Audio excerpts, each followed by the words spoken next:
Hello everyone, this is Planckera, and welcome to my universe. Today, well, it is time to finish this. I probably could have done it last time, but when I just went into 100% and saw how kind of blurry this outer line was and how it's noticeable to me even when I don't zoom out, but it's easier to see if I do.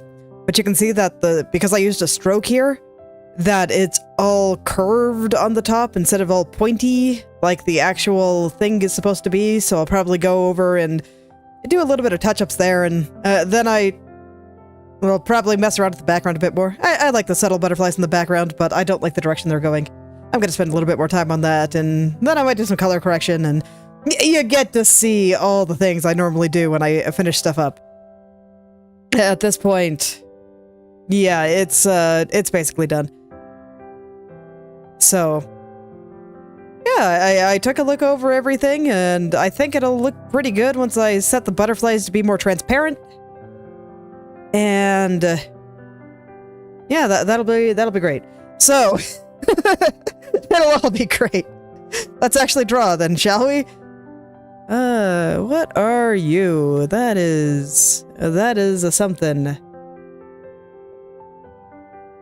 Let me find where that is coming from.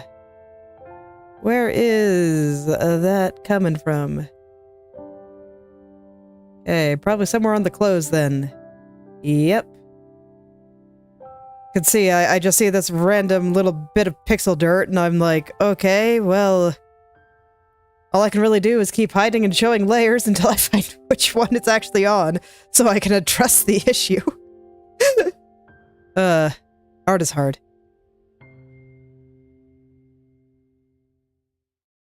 Okay, so actually before I go and start with the next group, I'm gonna go over and take a look at the ones that I already did, because, you know, I was still under the impression that I could finish this when I was doing some of the early ones.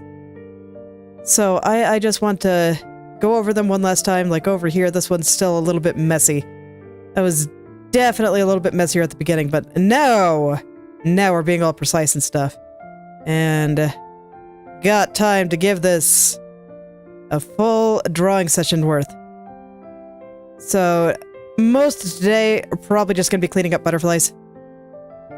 I think that's going to be the most time-consuming part, and after that, well, I get to derp around a bit.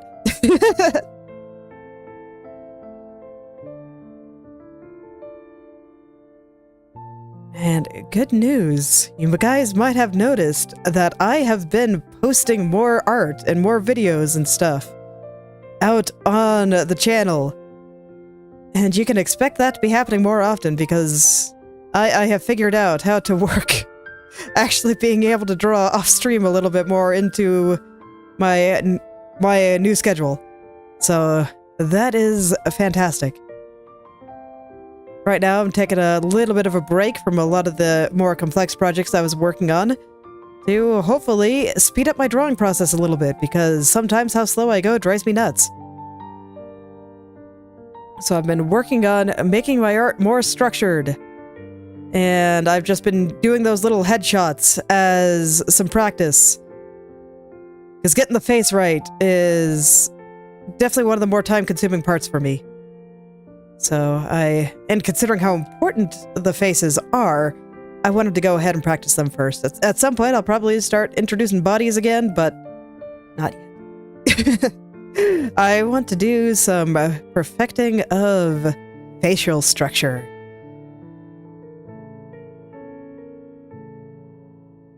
So you can expect more frequent drawings. It'll be great. Especially since the ones that I'm doing are fairly simple. Just working on expressions, working on drawing fast. Drawing fast means more posting. I'm very excited. And I'll go put an explicit call for this after on the channel and my post section and out on Twitter and all those places after stream today. But if you'd like me to draw a character for you, Whether that's an original character or just a character that you personally enjoy, then, you know, just go request it. I will take requests that I see here first. And I will go draw them. I have one more original planned. But after that, I will indeed be taking whatever requests I see. You know I will, because it won't even be the first time I've taken a request from the channel. That speed paint I did a while ago of Liv from Punishing Ray Raven came from... That was a channel request. So I have done it before. So please go request things. It makes things more fun for me. As much as I'm happy to continue drawing original characters, and as much as I totally can find plenty of other things to draw, I don't know, there's just something special about getting a request, you know? So I'm waiting for you.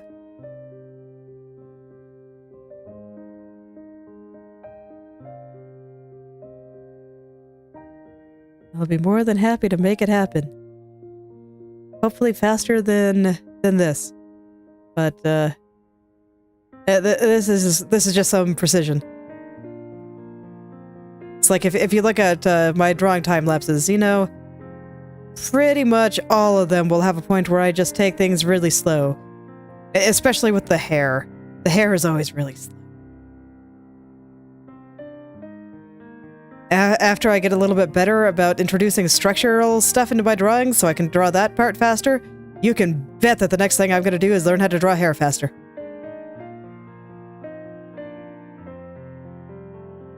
Gonna be the speediest Planckera. We're gonna rival the speed of the expansion of the universe during the Planckera. Gotta go for it, man.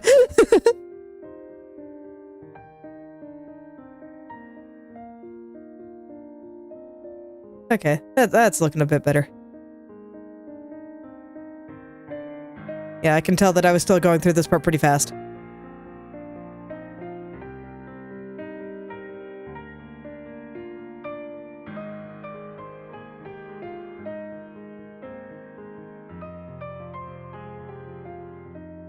This one actually looks a lot better.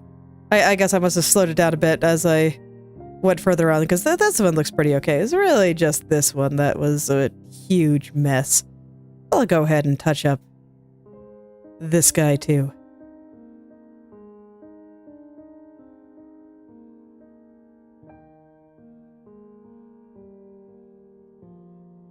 Yep. And just gonna continue on. Still not 100% sure if I like that green. I don't really want to do a bunch of color adjustment until I have this set on hard light, and I just have everything ready for whatever final touches I want to do at the end. So right now, I'm just going in, focus on getting it clean. That is it. I do tend to work on things in passes, especially if they're covering a large area, or if one of the things I'm working on is cleaning. So I tend to like to do all the cleaning at once. And then once I have my edges really nice and just the way that I want them to be, then I can kind of focus on everything that goes on the inside.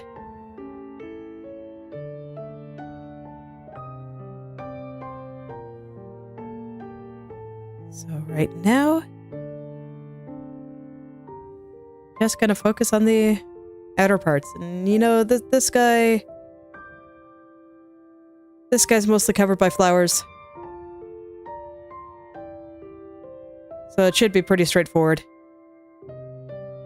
I just want to get the edges as smooth as everything else so that this way the stroke that I have going around there doesn't look blurry. And I do think that using the stroke here is going to be a little bit easier than trying to draw the white line around it. Stroke, I think it's doing a solid job. All is well.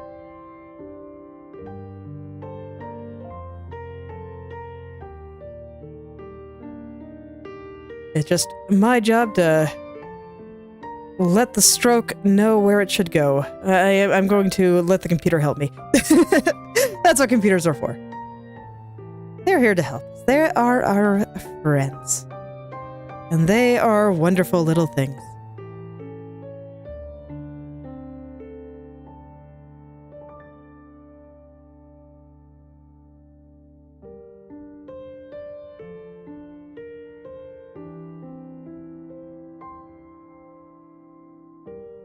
You know, even zoomed in this close, I actually think that a lot of these are looking pretty all right. It really is just some small touching up of some areas that were just a little bit messier, and I can see that as I went further on, I was a little bit more particular about things.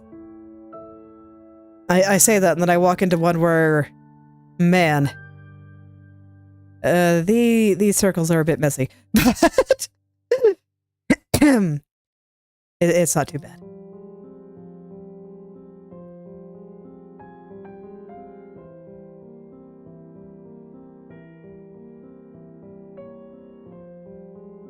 I'm still considering making these green butterflies blue, though.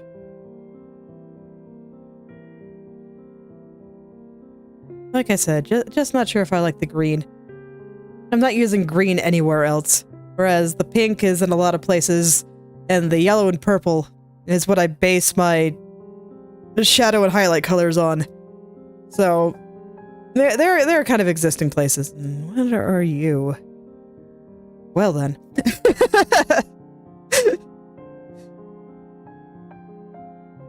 Me just happening to scroll in a random place and noticing some pixel dirt. Personally, I really like that term. I think it's a pretty good one.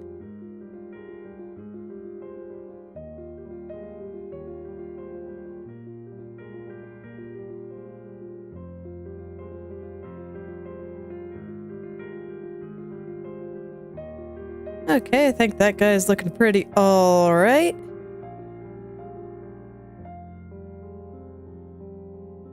Why are you shaped so weird? Oh, probably because you're from the wagon. You know what? Fair enough. I was wondering why there's this little white spot coming out here, and I was like, oh yeah, you're sitting on top of the wagon on the fan. That's probably not the stroke. Right, I have stuff going on behind the butterflies.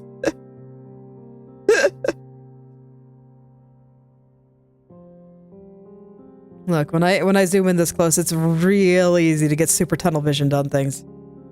It's fine.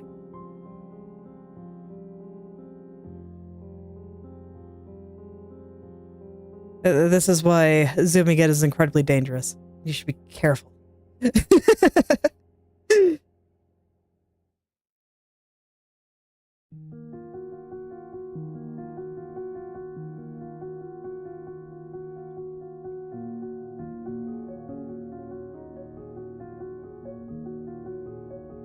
Okay, I think this one's looking pretty good. And you can see there's like some haze and what I would call pixel dirt inside of some of these butterfly wings. But honestly, I think it's fine. The butterflies I was trying to copy had a similar effect. So I think it actually makes sense here and looks pretty good.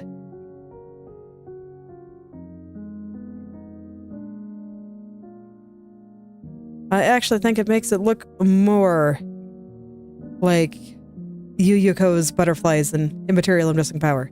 So that's why I'm not really doing much to clean up here. I'm doing a little bit because you can see that this is what I haven't touched up, where the lines in there are a little bit hazy and hard to see, and you can't really see the nice pattern. So I'm going over those again. But that's kind of the extent of it. I'm not bothering to clean out all the blurry pixels or anything. I'm just painting over them. I think it makes a nice effect. This is one case where being a little bit messy actually achieves the effect that I'm going for a little bit better. You know, you look pretty good. Yeah, I don't see anything I need to fix there. Okay, on to the next one.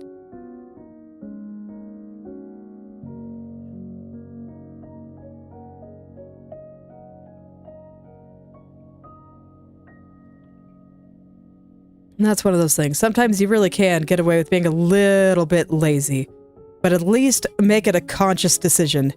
Make it something that you are deciding on, not something that you're doing because your brain doesn't want to work. I think that's the important part. I mean, I've also seen some very messy art styles out there. I mean, mine is pretty much the opposite. I'm super clean about everything. But I have seen some people do very interesting things with messier styles. I mean, if I were to name a more popular / famous one, it'd be like a, gosh, how do you say his name? Wallop? Forgive me if I said that completely wrong, but yes, his style is very, very much on the messy end, and I think he can do some pretty cool things with it. Overall, my taste is for things that are a little bit cleaner. So I don't like all of his stuff, but nonetheless, even if parts of the style aren't my taste, it's impossible to deny his skill. He is super good.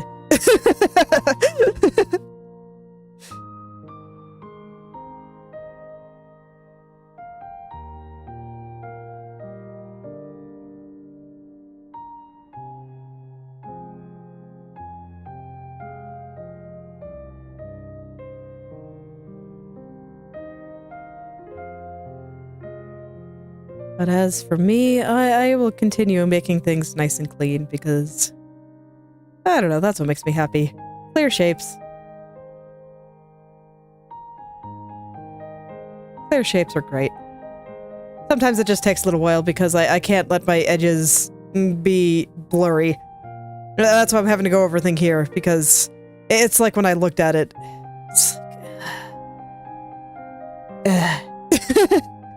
it's just a little blurry.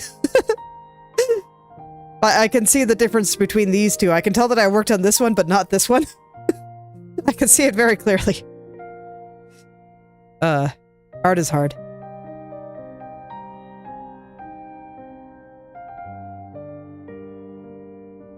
Art is hard.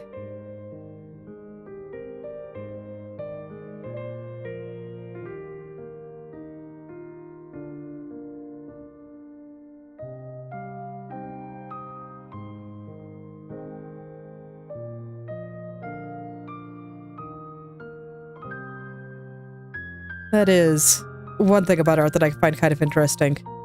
Like, I'm sure that there are some people that would look at this butterfly and wonder why I want to go over it again and why I consider it so blurry and unattractive right now. And then I'm sure that there are others that are just like, yes, I agree. That one does need to be a little bit sharper in order to match with the rest and feel the same way that I do. And I think that those differences in opinion aren't necessarily reflective of skill level or anything. It's also reflective of taste. Whereas I do tend to like my things very clear. Very clear, very clean. And I think that has informed much of my personal style. I think it's why I can do a lot of my minimalist things where I just strip away everything that's not important. You know, the kinds of pictures that I draw that only have like 2 or 3 colors in them.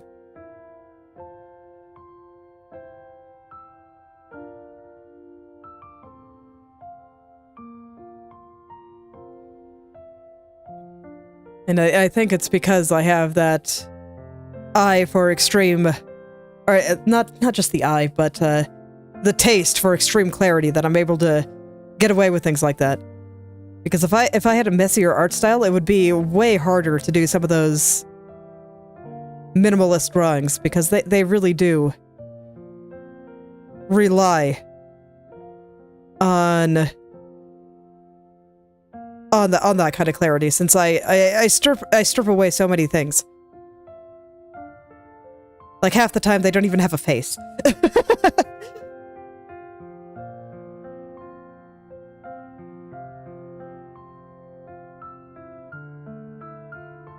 So I do think that those kinds of things are interesting.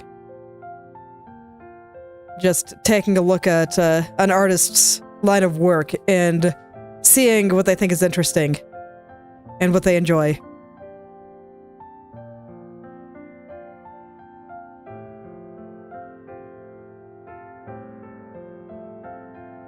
I think you can kind of tell. I talked about this briefly when I was rigging Shalom from Path to Nowhere, and I mentioned that I can tell that the guy that does all the art for Path to Nowhere really, really likes drawing hair. Like, you can just look at his art, and you can tell that he likes drawing hair. That hair is very fun.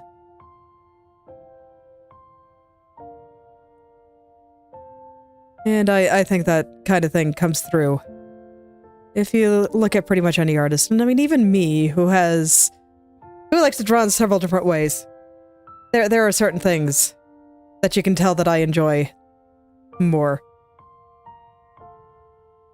Shapes being the big one. I like shapes. Nice, clear shapes.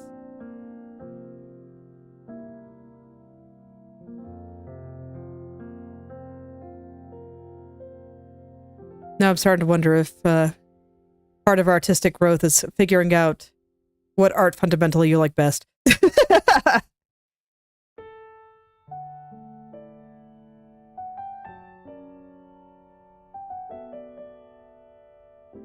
Okay, now we're getting to the ones that I haven't touched up, so here we go.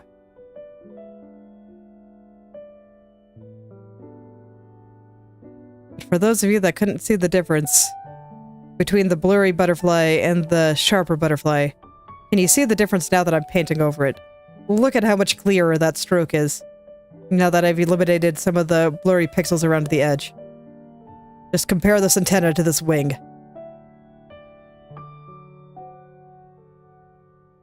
I'm curious on how many people can see the difference now.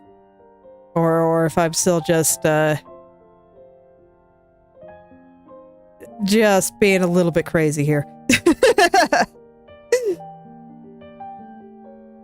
Either way is fine. I mean, I think being a little bit crazy kind of comes with the territory when you're an artist, so...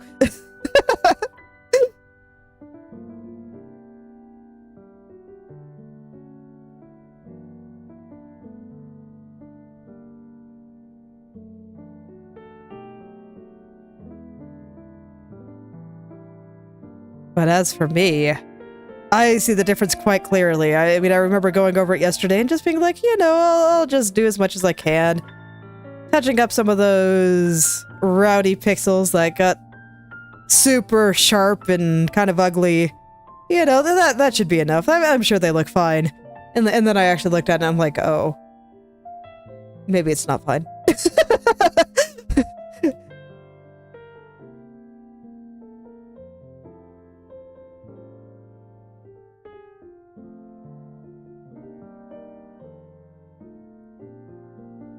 But no, I'm glad to be taking a little bit more time on these guys. I think it's worth. This picture looks so good, so I want to stick the landing, you know? Can't just get lazy right at the end. That's just sad. It's sad when that happens.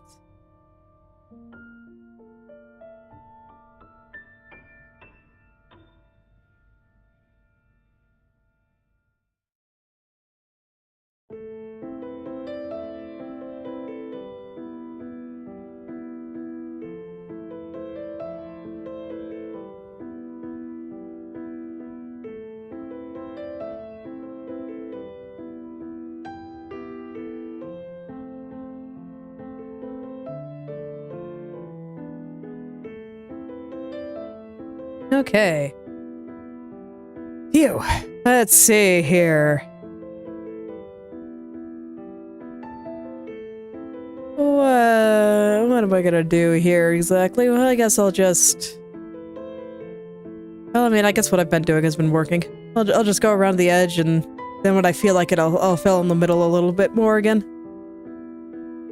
This one is gonna be a little bit trickier because the lines, though blurry, are much clearer than they were up there, like when I was working on the first few rows. There was nothing there. The pixels were so distorted that you couldn't even see them anymore. They were just a colored haze, basically.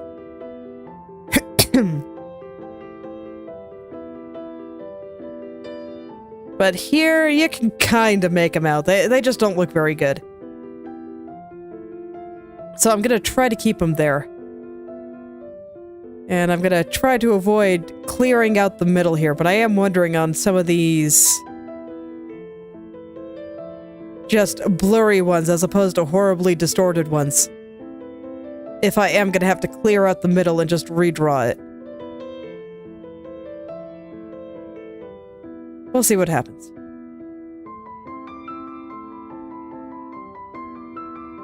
For now, I'm just gonna get everything else done and then I can make that decision. For some reason, when I went over here, I did not redo the circles.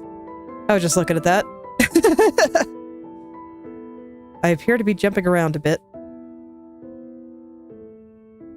That's all well and good, but I need to make sure that I actually hit everything. And that I don't leave certain parts just blurry. Like, that would defeat the purpose of doing all this. Alright.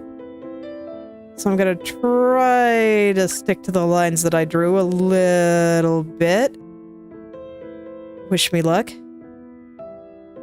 Gonna try to trace this nicely.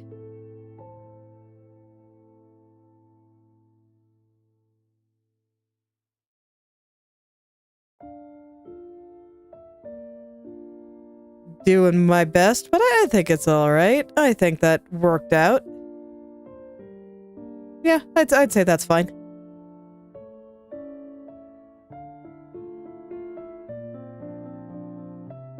For this part, I think it's okay to be a little bit messy.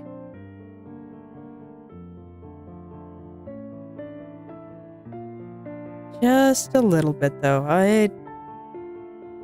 You gotta do your best, right? That's the important part.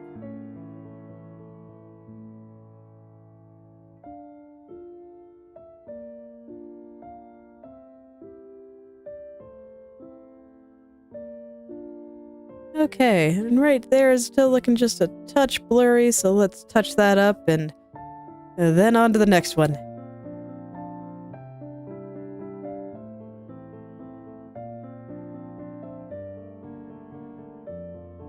Okay, I have been super chill about this, but I kind of want to speed it up a little.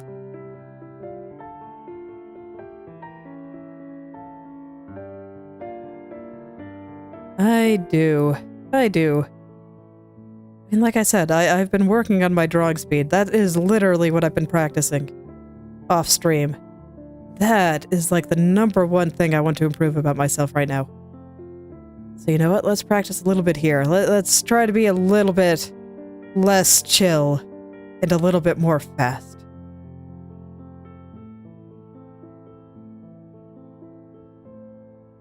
Doing my best.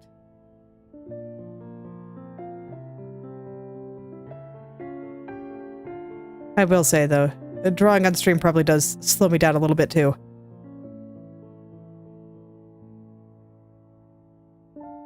It's like I can draw and talk at the same time, but I do think it makes me a bit slower, and especially when I get to the point where I'm focusing a little bit more on the talking than the drawing. That does make me draw a bit slower. But you know what? It's worth it. Unironically, I think I have learned so much about myself, my process, and just how I think about things, just from rambling to myself like an insane person on stream.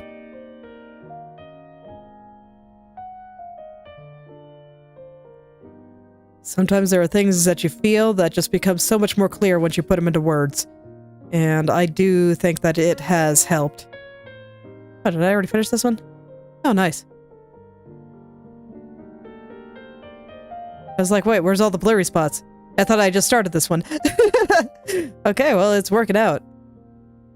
But yeah, unironically, I do think I have learned many a thing just from talking it out and seeing what comes to mind. Yeah, this one is so hard to see. Freaking yellow.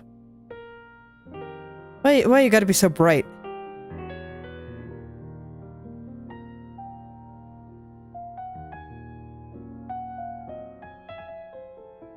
Well, I guess that means that I can probably draw closer to whatever I want here. And it'll look fine-ish. I kind of remember what I drew here the first time, so that probably does help.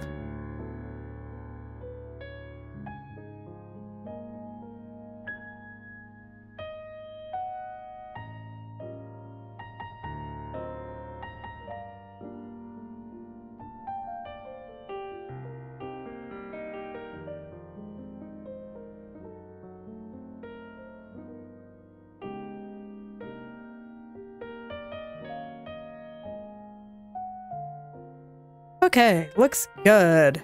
Now then. Okay, well this is one row about done. I have, what, 2 more left? After this one?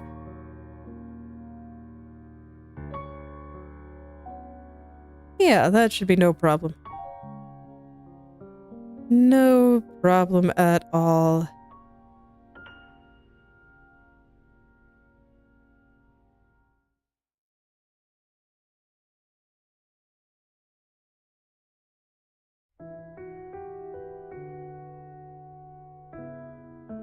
Man, this is another one where the difference between the blurry parts and the parts that I go over is like night and day to me. I mean,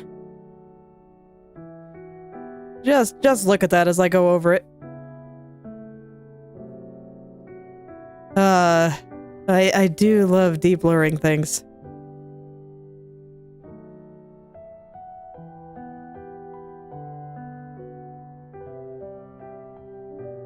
I'm starting to, you know, maybe I should look at, because I'm sure that there are some tools that are out there to help with this kind of anti-aliasing. Make things look a little bit less blurry. I should look into some of these things, because I'm also realizing that something else that could potentially speed up my process a little bit is integrating some additional tools in there. Like, legit, I learned pretty much most of what I do just deliberately using... hold on, I got stuff in my throat, hold on.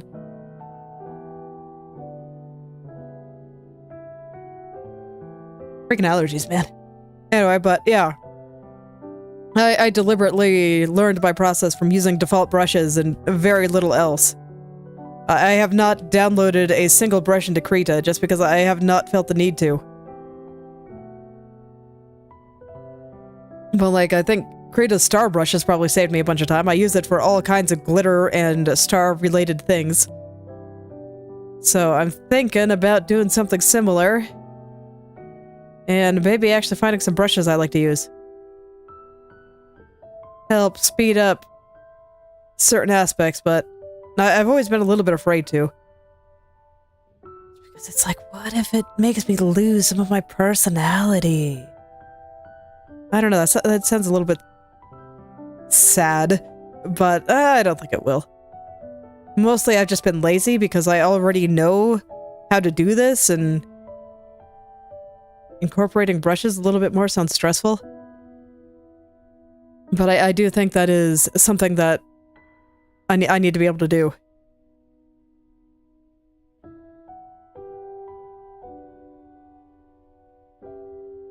Like, I've been trying to perfect how to draw clouds, for example, but I do think it might just be easier just to use a cloud brush and then draw over it. I do that sometimes too, especially when I'm doing things like splatters. There's Krita's splatter brush is nice, and I can do that, or if I just need a generic texture, a lot of the time I will use Krita's texture brush. So it's like, it's already stuff that I do. But part of me still feels weird about it, and I think that's silly.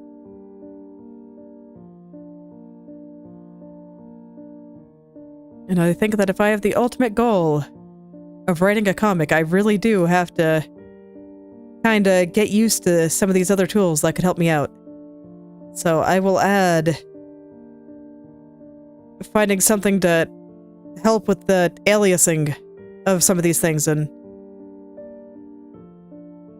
like, so this way I don't have to trace over things when they get a little bit blurry like this. I can maybe just run it through the tool and it'll just take care of it for me.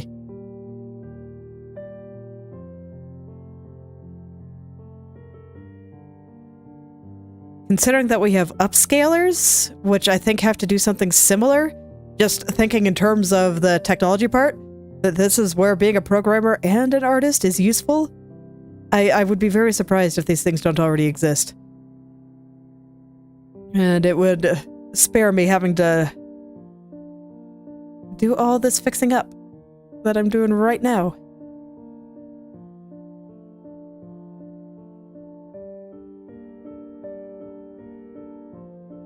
So perhaps something would be lost, but frankly, I think it'll be small. And I would gain a whole lot more time to make more nice illustrations. And I think that sounds great.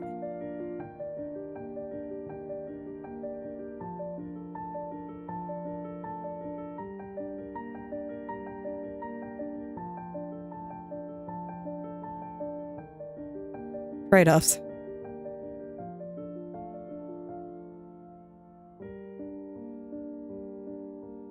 I think the main thing that just makes it feel a little bit weird to me is that when I was getting started, what I really wanted to do was be able to draw anything quote-unquote myself. And I thought that using brushes was kind of a hacky shortcut. But I don't really think like that anymore.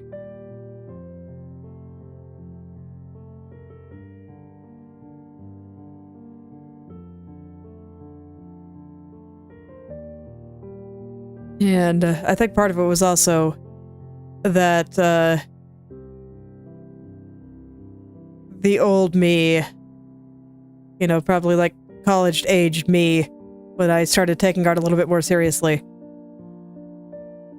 was also like weirdly concerned with copyright nonsense. If you ever wonder why copyright nonsense makes me retch, it's because I used to be very particular about it and very concerned with it all. And then after a while I realized how stupid it was when I actually like looked up some of the rules and how that would work, and I was afraid that if there was like copyright on the brushes that I used, then the art wouldn't be mine anymore or something. Or like if I tried to do something with it, that I might get in legal trouble, because I that was before I really understood the law, and that sounded terrible. So that's why I was one of the reasons I was very particular about using default tools. Copyright law is terrible, by the way, and we should never base on what is ethical use of art based on copyright law, because there's nothing ethical about copyright law. Anyway, but yes, that was another thing I was concerned about, and one of the big reasons I was particular about only using default things. But I am considerably less worried about that now.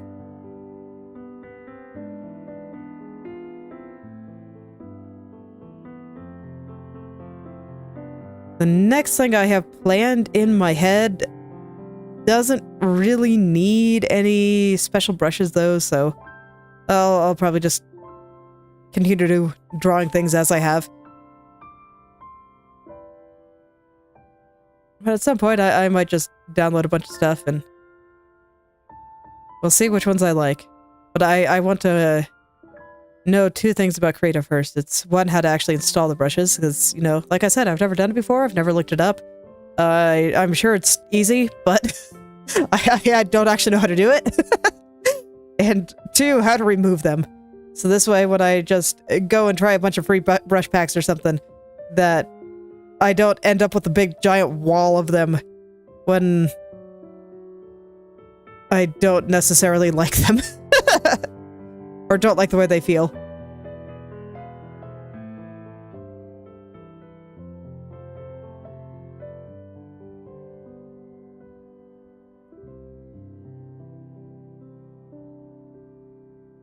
And I do very deliberately use the term don't like the way they feel.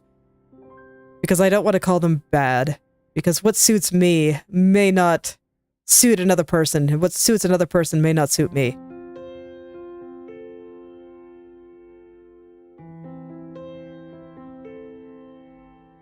Like I can tell you, brushes that have a lot of kind of built-in shading to them probably won't help me very much.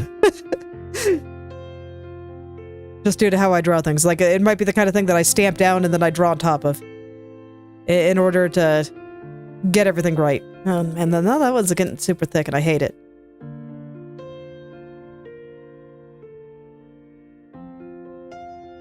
Hate it.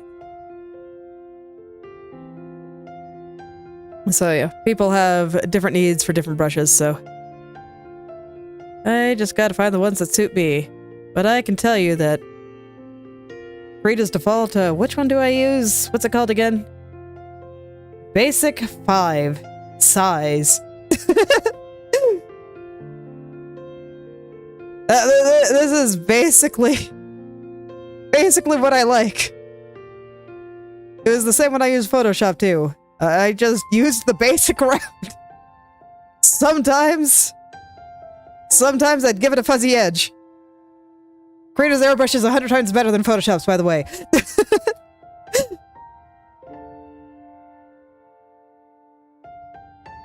But that was basically all I did.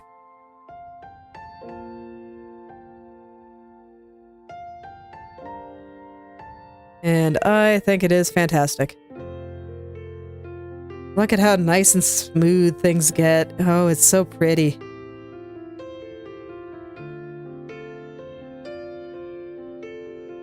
And I remember also experimenting around when I was a baby digital artist in Photoshop with some of the brushes that, excuse me, had both an opacity jitter and a size jitter. So basically it would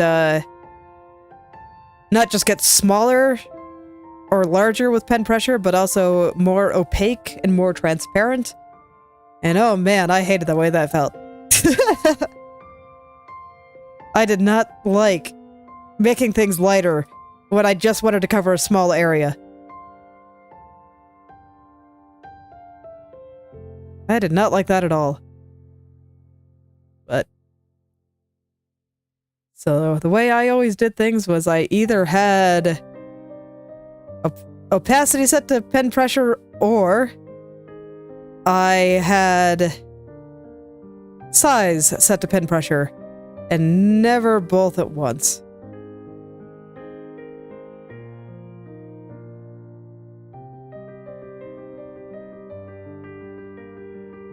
But that was just my taste.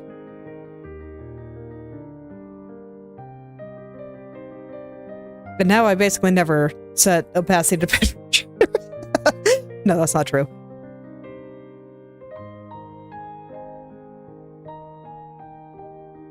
If I want to, for softer styles, like I drew my model with lots of opacity shenaniganry.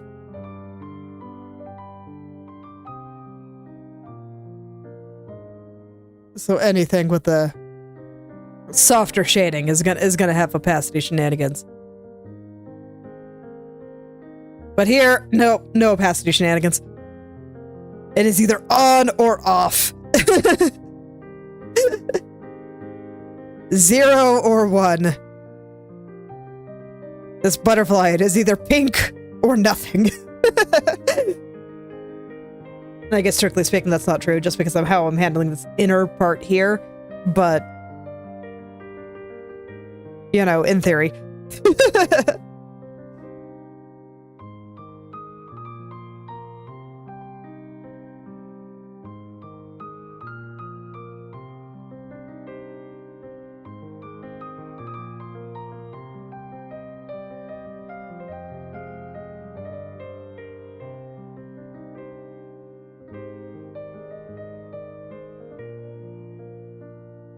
I think I'm gonna get this outer wing before I start getting the inner one again.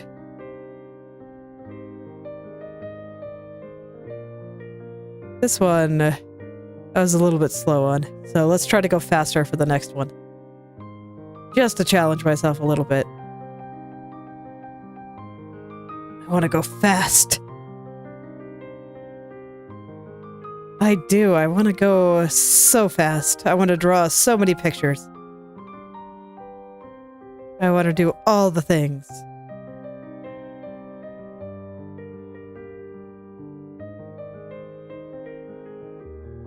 And I believe that any person can learn any skill if they're willing to put the time and energy into it. So even someone like me who has trouble keeping up with bosses and dead cells, I think even I can learn to be fast.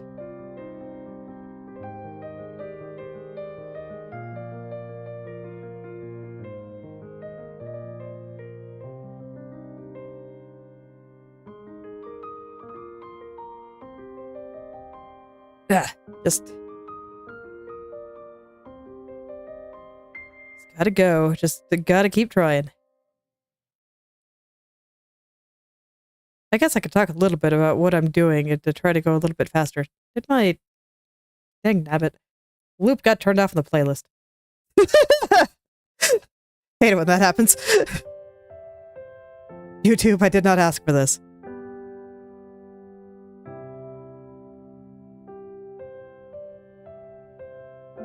But anyway, I guess I can talk a little bit about what I'm doing to go faster.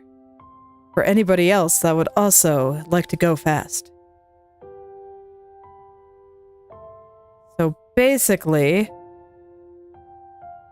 what I did is I looked very closely at what was taking a very long time when I draw. And the big thing that I noticed was that I felt like I kept taking a really long time just flailing at proportions. And trying to understand how the head is turning, especially, and various things like that.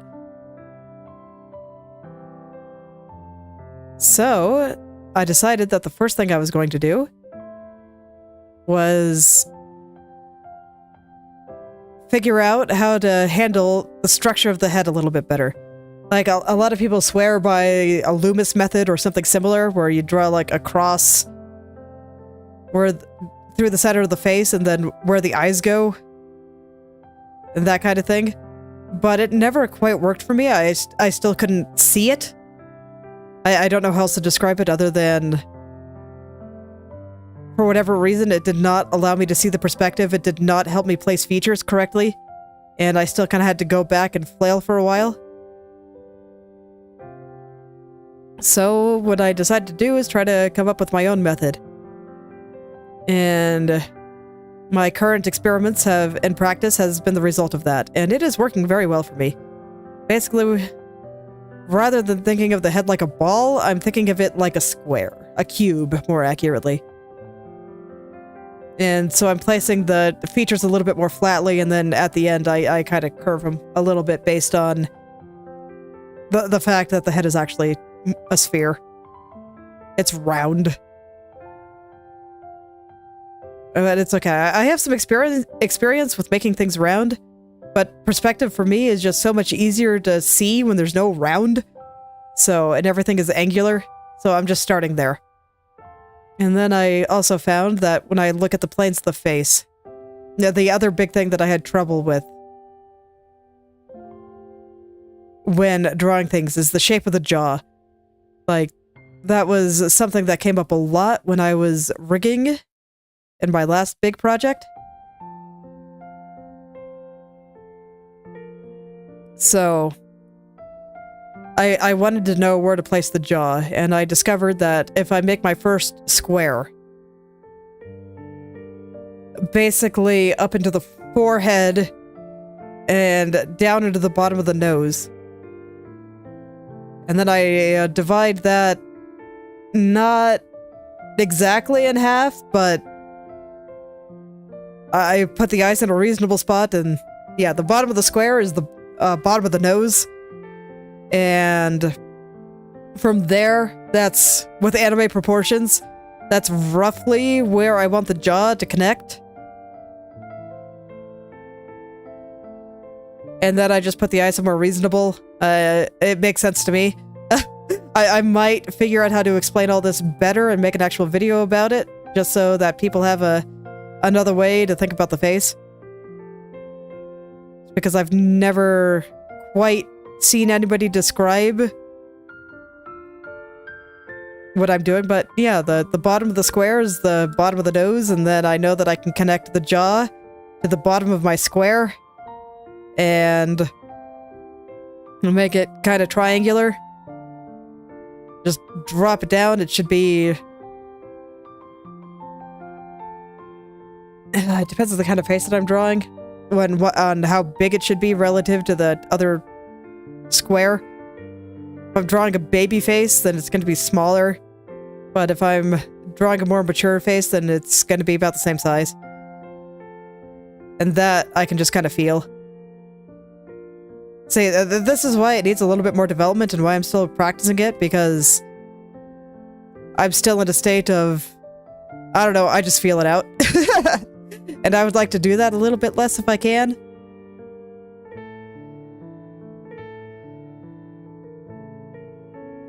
And I think it'd be kind of cool to actually be able to explain it properly. Oh yeah, I just think of it as a cube. And then I think in terms of where other planes come off, like the cheeks and the nose, they kind of come up. So I can think of them as a separate plane from other things on the face. And then I know where to light things a little bit better.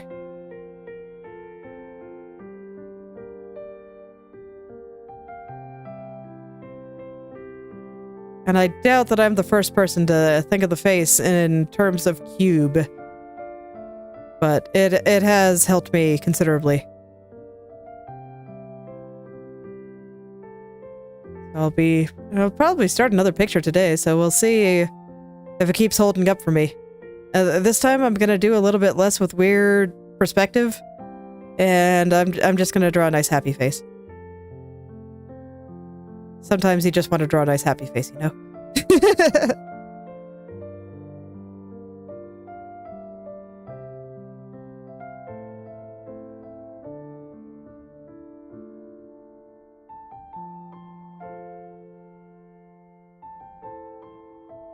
Okay, there we go.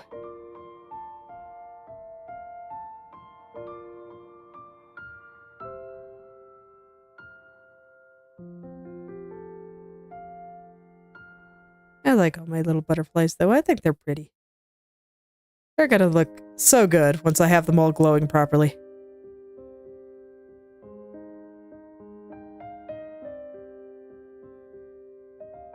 You can kind of see the little outer glow that I put on them just to make them a little bit shinier. A lot of the time, what I do for these kinds of glows is rather than using an outer glow, I just duplicate the layer and then put a... how do you say it? A Gaussian blur? I don't actually know how to pronounce that word. But yes, I put that blur on it, and that kind of gives it a dreamy glow effect too.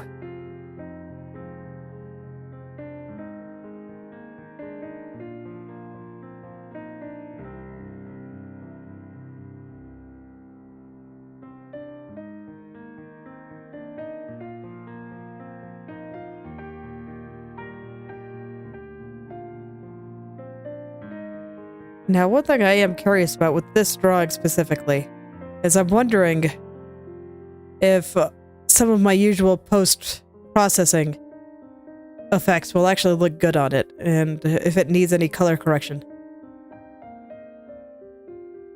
It may or may not. I'm not sure. I'm not sure. So I'll try all those things at the end here.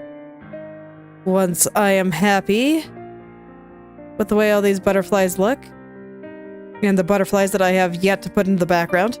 you can see that, you know, we got the start of some here, but they're kind of mess, so I want to do that a little bit better.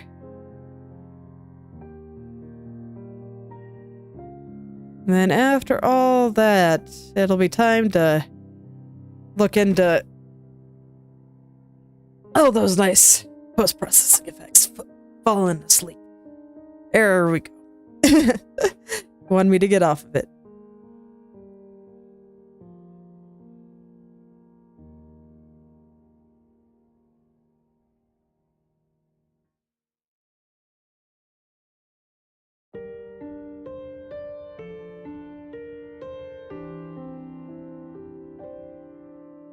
So yeah, even if I don't use a lot of them for this one, I will still see what they look like and kind of explain what I do and how I tend to use them. 'Cause, I mean, I don't always need a lot of post-processing and color correction stuff. Like on those little headshot practice illustrations that I've been doing. Those have no color correction. That's just how I drew them.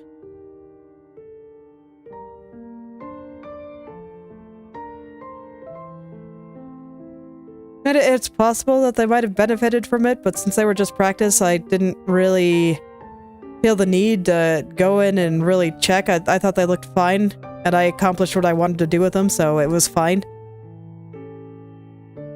But here, I would like to verify if it needs that bit of extra polish or not. Frankly, I do like my color choices here, so I am not sure if it's going to be necessary.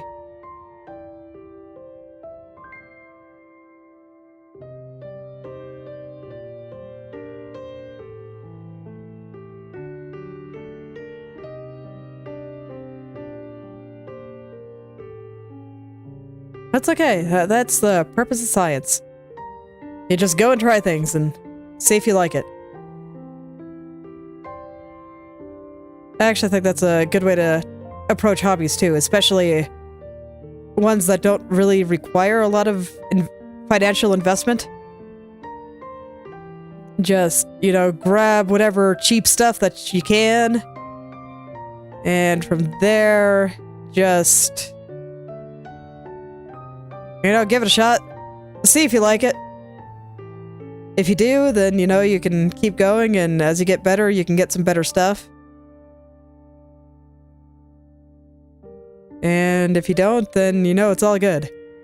You didn't invest too hard.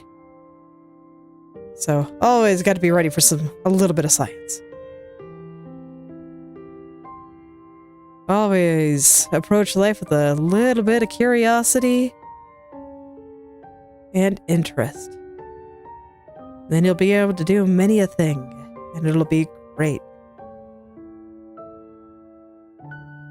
Like, I mean, if I'm just gonna take an example for myself, I didn't know if I was gonna like streaming or not. I couldn't even tell you why the idea appealed to me, but it kinda did, so I was like, you know what?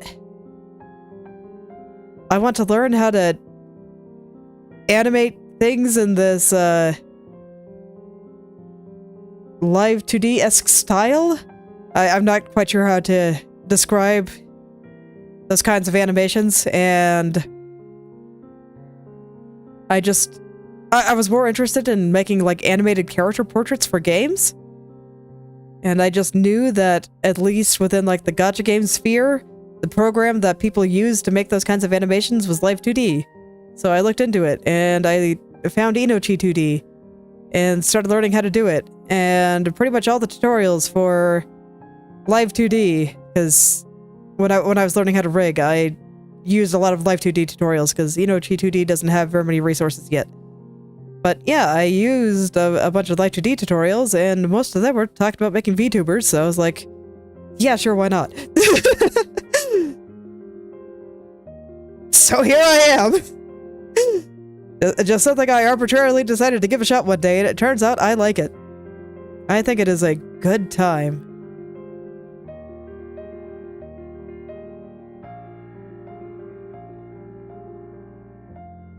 And I think as hobbies go, VTubing requires a little bit more investment, so glad I liked it.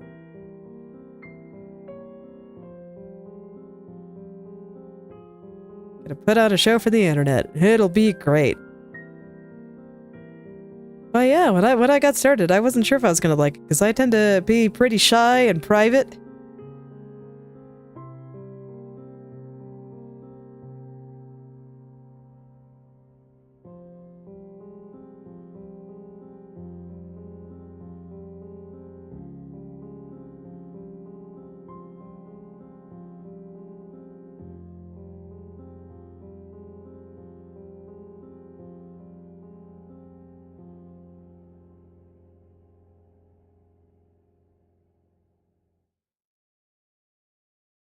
Now that kind of seemed at odds with streaming. But I don't know, when I actually did it, I liked it. So that's why I keep doing it.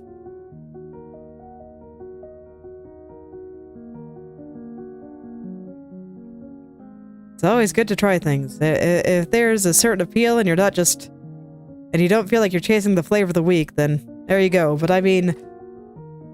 for me, before I even invested in any of the equipment that I needed, I already rigged my model, so I figured that, you know, I'd put a lot of work into this. I had thought about it a really long time because it took me like 6 months to rig this model. And I was like, you know what? Yeah, I think I at least want to give it a serious try.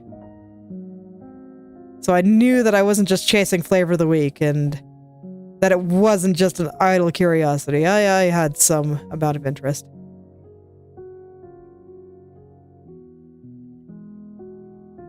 Because there are also some other things that I really would like to do at some point, but I just haven't been able to find the time. One of them is I want to learn a little bit more about probability and statistics, because I think that math offers a very objective way to look at the world that cannot be distorted by our lying brains. Because our brains are massive liars and you can't trust them. So I've been wanting to learn a little bit more about that, but I just haven't found the time.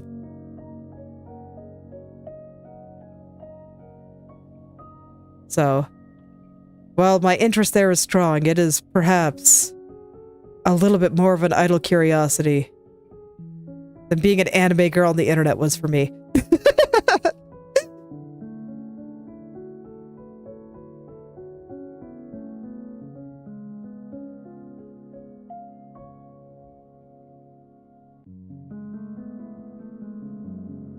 And those things do happen too, but fortunately there's lots of free resources out there to learn a little bit more about numbers and math.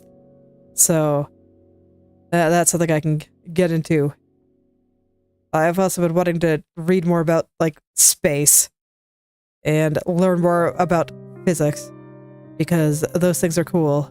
More just objective ways to look at the world and space, because man, I swear the people that aren't curious about space are just severely lacking in curiosity. Space is wild. There are just so many things out there that just break our understanding of reality, and it's spectacular.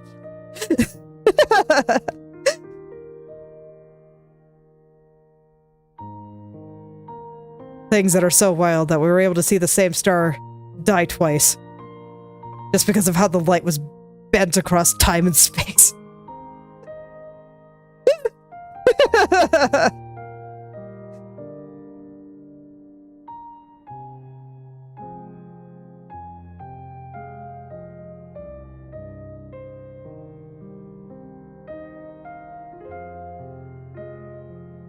Oh yeah, that's definitely something I want to know more about too, but man.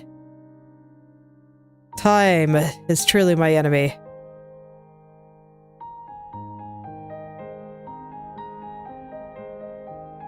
Truly.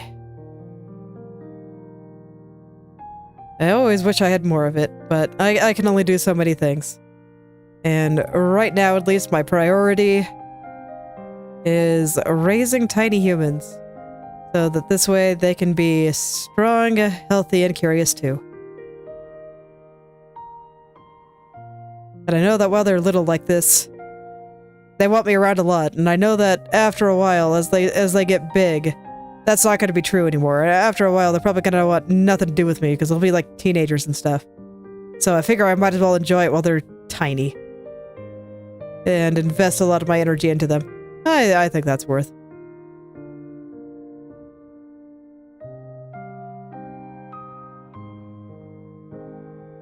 Just does make it hard to find time for anything else. And I gotta watch myself sometimes because man, can they beat me up on accident. Like, there's no malice to it. They're just derping around, but they don't know their own strength. Lately, the game that they've been liking to play is Jump Scare, which uses toddler logic and what jump scare means. Because you see, when people refer to jump scares, the term comes from making the person being scared jump. But according to them, it's the person doing the scaring that jumps, and they jump on you. And that can get a little painful sometimes.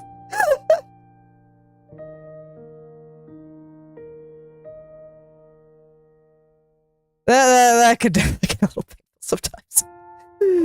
Oh man. Wouldn't be surprised if I have some nasty bruises on my legs from that.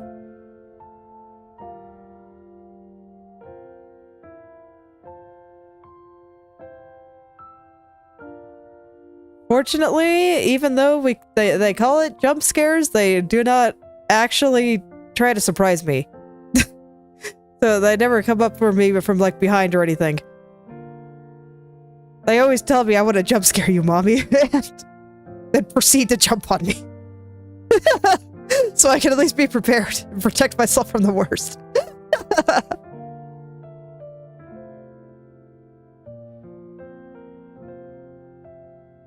Unfortunately, I can only take that for so long. It is very cute, though. They are super adorable.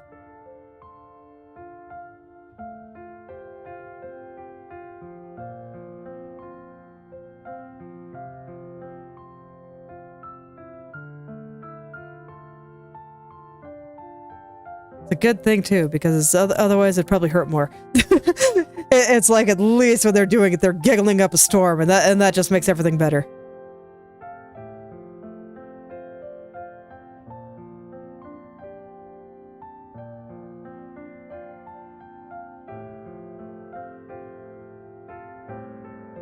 It really does, and I do think it's funny how our brain protects us, because I mean, if anybody else tried to do that to me, even somebody else's kids, I probably wouldn't tolerate it. But because they're my kids, it's totally different. It's kind of the same way with some of the less pleasant parts of parenthood too. Like, for example, having to change diapers. There was actually a scientific study done once, and proved pretty conclusively that parents, I can't remember if they tested both the mother and father, but I know they definitely did the mother. But they do think that their own child's poop smells less bad than the poop of children that are not theirs. So there's something in our brain that recognizes that this is our child and makes some of the bad smells less bad. And I just found that incredibly interesting.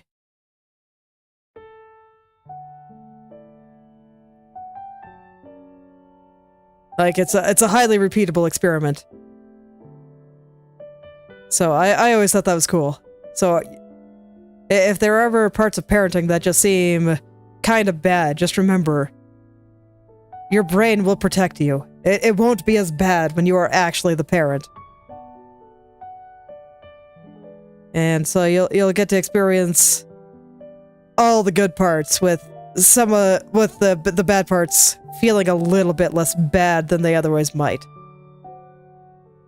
Less bad than you might think. So it's very worth. Little kids are great.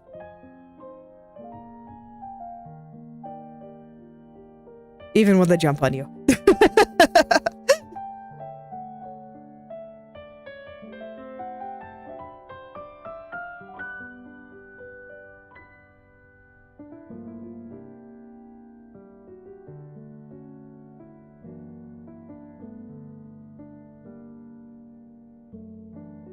Man, these butterflies are just so blurry bad. It's taken me a little while to really make sure I hit all those edges and make them nice and smooth and clear.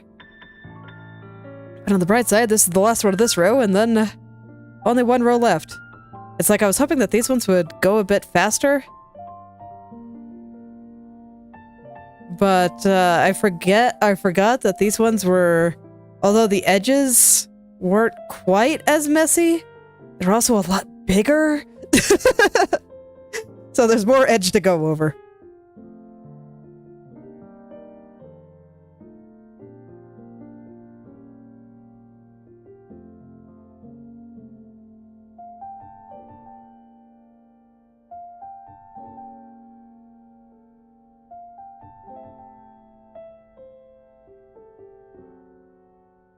But man, does it look so much better when I do. So I guess today is just an extra chill, extra simple one.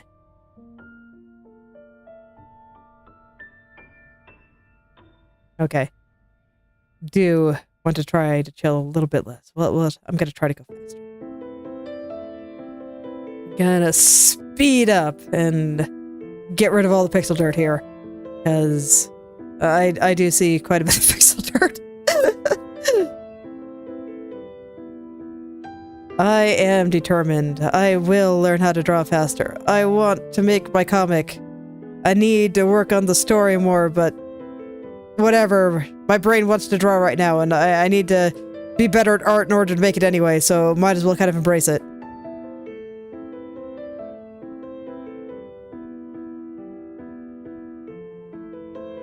So for now, let's just try to quickly go over some of these circles.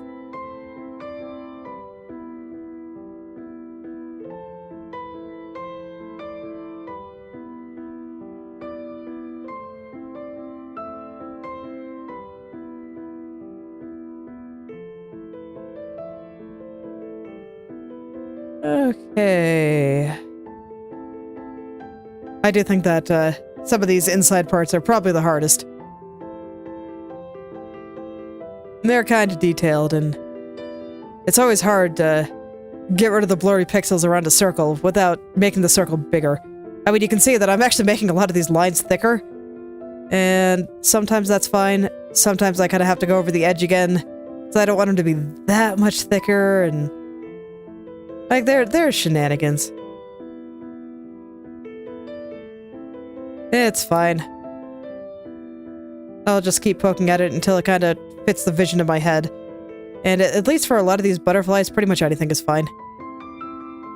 As long as they're going the right direction.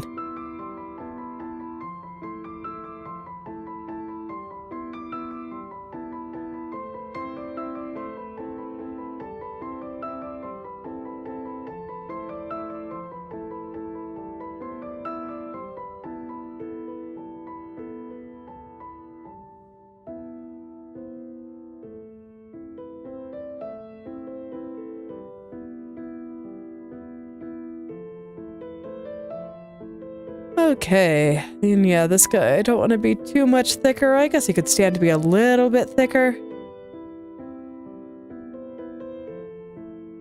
We'll see how all that shakes out.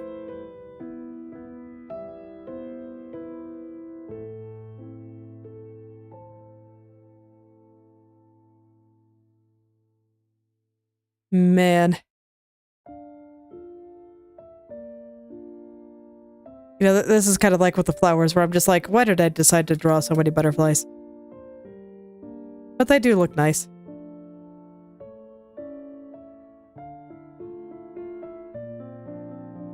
I do wish that transforming things didn't kill the quality so bad, though. That is exactly why I need to look into some tools to kind of help me out with this. Man, and why is my throat just like pure phlegm today?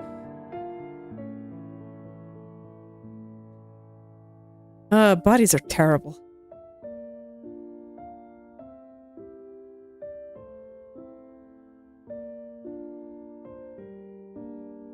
Bodies are terrible. Wish I didn't have to have one. See, this is also a nice part of the fantasy of being an anime girl on the internet. It's like... At least when I'm just on the internet, I don't have a body here. I just am what I am. And all you see is my ideas and the stuff I draw, and I think that is fantastic. I would much rather be like that in real life too. It's like, out here, have to have a physical body, have to do things like sleep, eat, and do things to maintain it. I have to take a walk every morning just so that my body doesn't get rusty, basically. Terrible, I tell ya.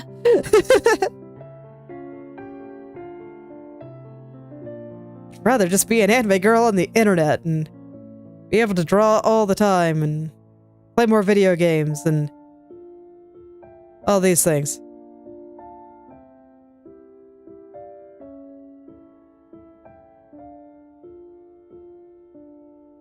Get my kids on the internet so we can all play together.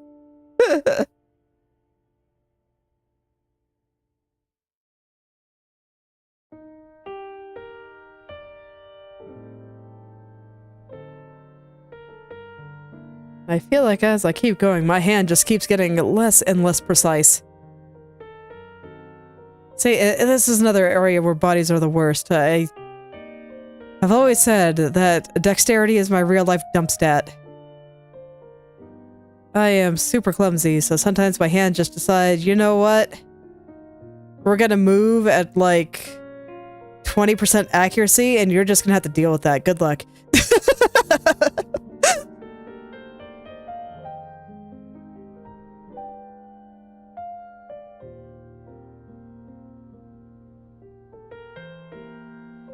I guess today it's more like 60. It's not that bad.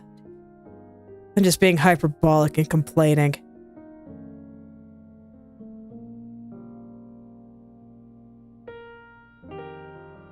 Because I've been drawing butterfly wings for an hour, and it might be driving me slightly insane. It's okay. Yesterday, I was drawing, like, hair for an hour, and it also drove me slightly insane, so... It doesn't really matter what it is. Once you start drawing anything, even if it's a bunch of different things over the course of the hour, if you're drawing anything for an hour, you're just gonna go slightly insane. It's fine. Don't worry about it. I mean, I've already established that you do have to be a little bit crazy to make art, I think.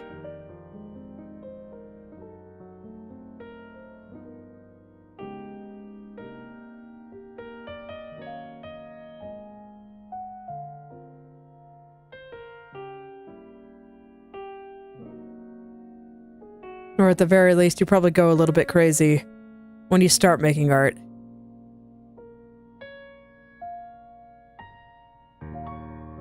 There's like something over here. I don't know what that is. Is it just stray pixels? Sure is. Okay.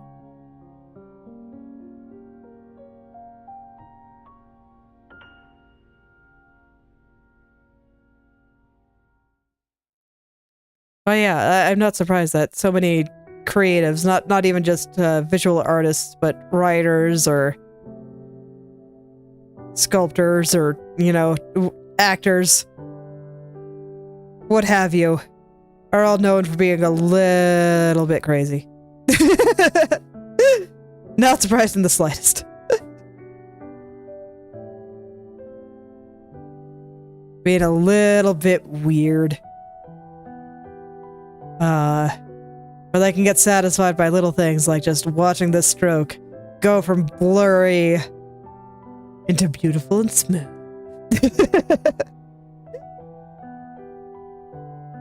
It is fantastic, and I love it.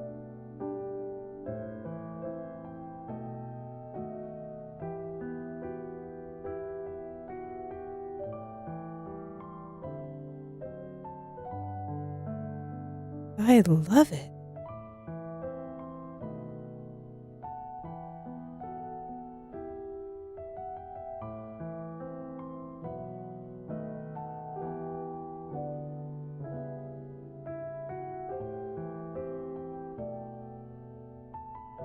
Okay, there's some parts over here I didn't get quite as smooth as I think I should.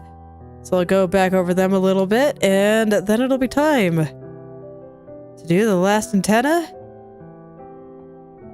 and go to the final row. Ooh. Oh. Gotta do the last butterflies, and then I will show you some things that I like to do for post-production.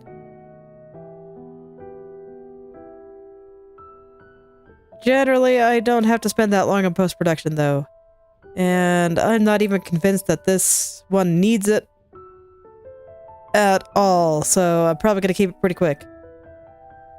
But I say that about a lot of things, so, you know, who knows? I think we've already established that my depth perception into the fourth dimension, my ability to estimate time, terrible.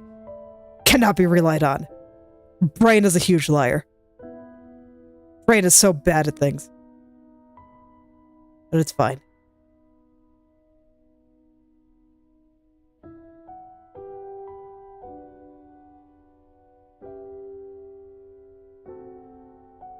Okay, that's fine. Oh wait, I did not redraw little back wing patterns.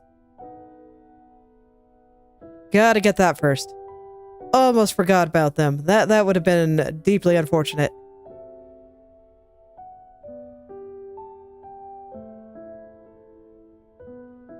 Yeah, they really are getting more and more clear as I keep going back. So I have a little bit more to go on when I trace. I'm not actually sure if that's a good or a bad thing, but, you know, here we are.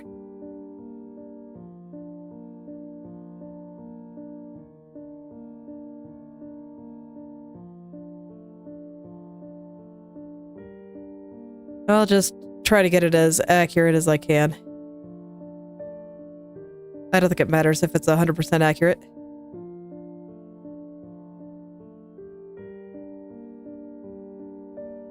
As long as it's clear. As long as you can see it well. I think that's what matters. And that line looks terrible. Be gone, ugly line. May you be replaced with someone more pleasant to look at.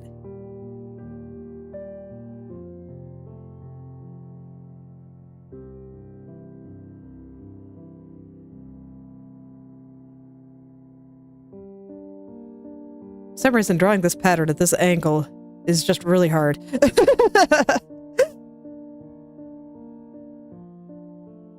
Maybe it would make sense to tilt the canvas, but I cannot be bothered, so here we are. Okay, no problem. Last purple butterfly. Let's go. Oh, and it's largely covered by flowers.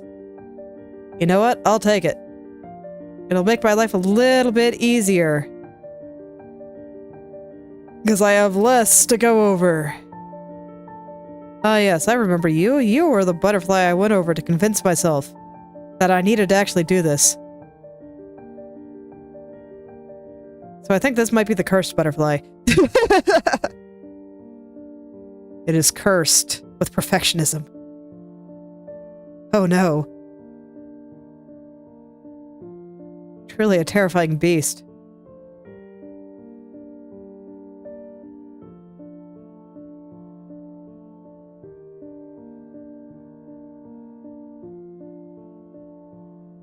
Gonna go out there and make everyone satisfied with everything that they do.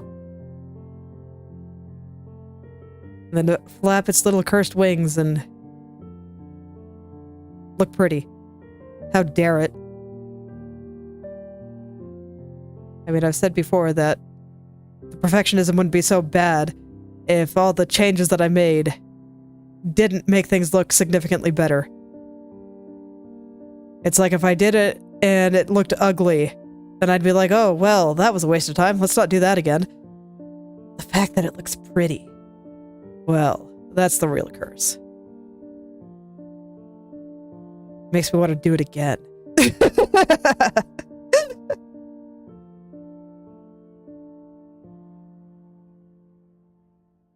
I could definitely turn this into a ghost story.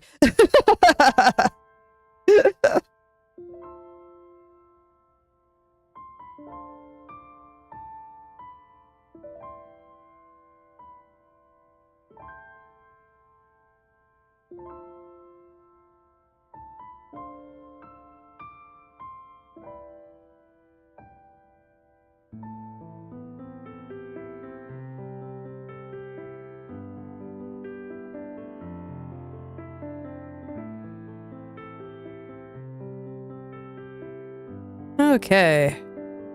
But at the very least,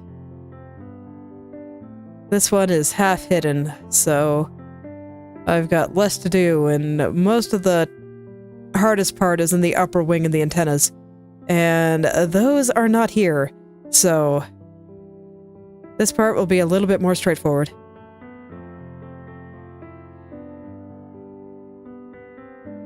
Although, man, it's occurring to me that today will be the last episode. And it will be. Trust me. This time you can trust my ability to look into the fourth dimension. It will be the last episode of this particular series. So I'll be turning this into a drawing time-lapse soon. And we'll be able to just see the whole process sped up. And that's going to be interesting. I kind of actually look forward to taking all my footage and splicing it all together like that and seeing what happens. And then just seeing it all come together. I think that'll be pretty cool.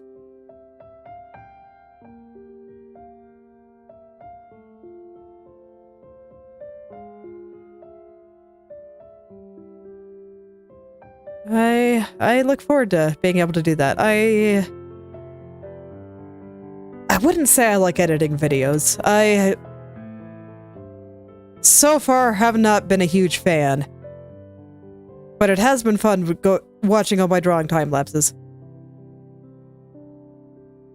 You know how I said that when I was talking about how to go faster, and the first thing I did was I looked up my process and picked out the parts that I thought were just taking an unreasonable amount of time? Well, being able to watch my time lapses actually helped with that. Because I'm just like, man, look at all the time I spent trying to figure out where her eye should go on this face. Or how her jaw should be tilted. And that kind of thing. And I was like, if I could just get this right the first couple of times, I would save so much time. And that's kind of what led to my current quest. And then when I looked at it, I'm just like, you know, like half this process is just doing the hair, even though it's a relatively small part of the picture. So maybe I should learn how to draw hair faster too. And that's where that idea came from. So making the drawing time lapses has actually been kind of helpful. Just because it does mean that I go back over and rewatch my entire process from beginning to end.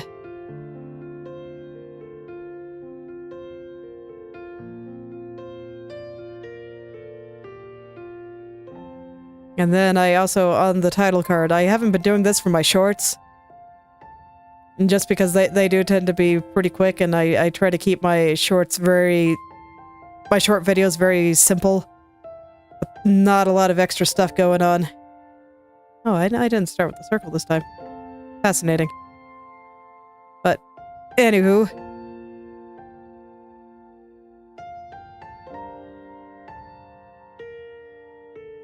So I don't put how long it takes me to do stuff, but when I go and put that title card onto some of my other drawings, I just look at it and I'm just like, man, did I really spend that long on this? That just seems so slow.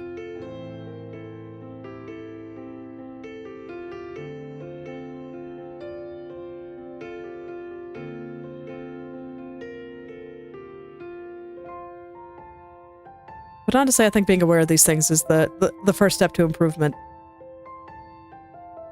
Like, I've seen some people just ask, you know, how do I get better at art? But that is remarkably unspecific and will not help you very much. Because it's not really about getting better at art in general. It's about getting better at the things that you were unsatisfied with. So it's about picking out what about your current drawings is not working for you. Jesus, you are still purple. What the hell? Anyway, what about your drawings is not working for you? And then figuring out why it's not working for you. And then working on it until it does work for you. And then you just do that over and over again. And maybe someday you'll actually be happy with what you draw. Maybe. I mean, I've said art is hard, and I think being an artist is harder. Because I really do mean maybe. I have fortunately gotten to the point where I actually like a significant portion of what I draw. But even the ones that I do like, sometimes I look at it, I'm just like, man, I did that part terribly, huh? And those thoughts come into my mind quite often.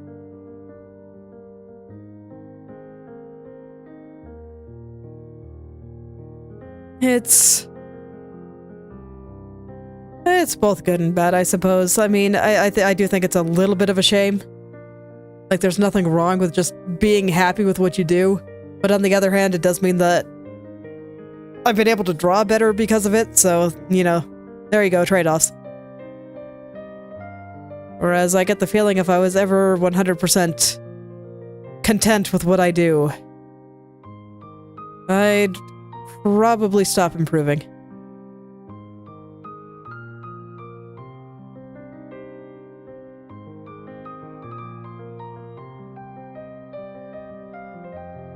But truly, I don't think there's anything wrong with just being happy with what you can do and not necessarily trying too much harder to improve at it.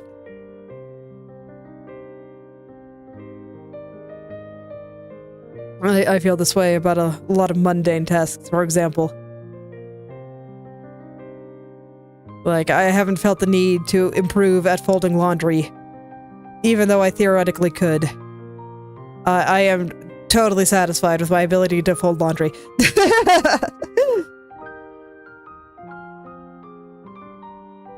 So I put my brain power into other things.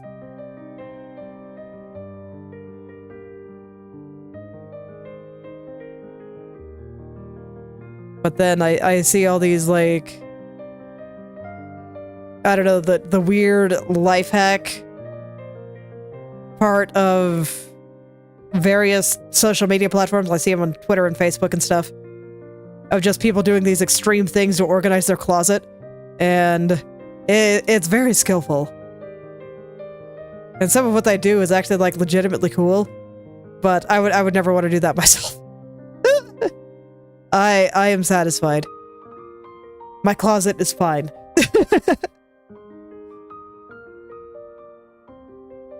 I'm not sure if anybody that looked at my closet would agree with me, but it's like, it's fine. I can find what I need. I know where it is. It's fine. Doesn't need to be any better than it currently is.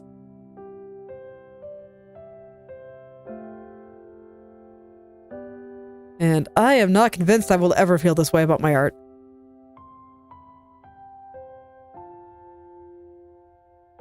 I just don't think there's necessarily anything wrong with feeling that way about art.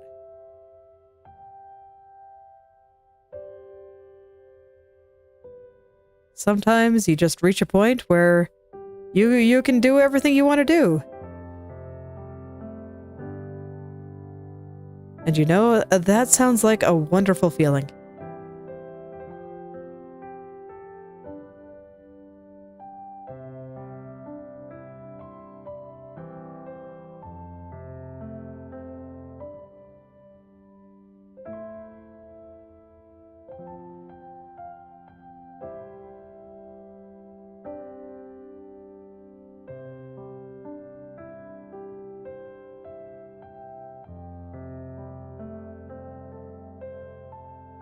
Alright, but go ahead and go back into some speediness practice. I swear, every time I go off on a long tangent like that, I start slowing down again. Just take it easy, make it nice and chill, so this way I can just say nice things. In a nice way. And I'm not just panicking and trying to do things as fast as I can. I guess there are worse things.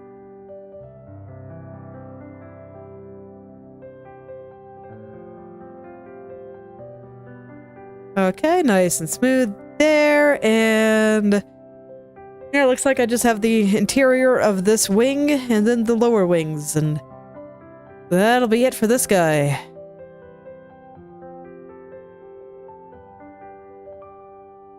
After this guy, there's only 2 left.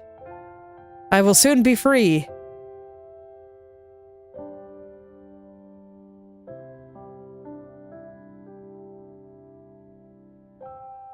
But I do think that this is telling me that, yes, trying to talk and draw at the same time, while I can do it, it definitely does slow me down.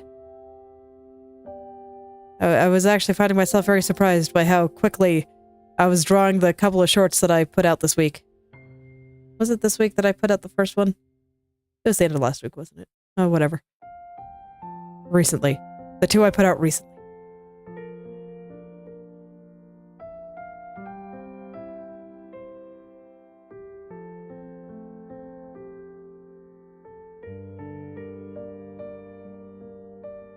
Yeah, but yeah, I was actually pretty surprised by how I drew those. I mean, even the one I put out today, I had to flail a bit getting the proportions right in some places because I was having a little bit of trouble with the perspective. But nonetheless, I think I still managed to draw that pretty quickly, so there we go.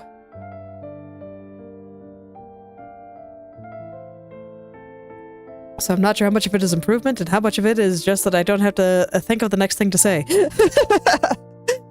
Or try to string together a coherent sentence while I'm trying to draw. Could see it either way if I'm being honest.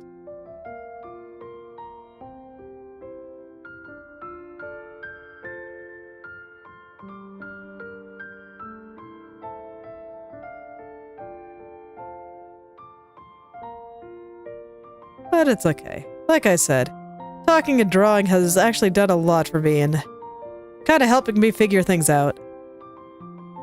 So, I will keep doing it, and it does make me happy. That's what art is all about in the end, right? Just whatever makes you happy.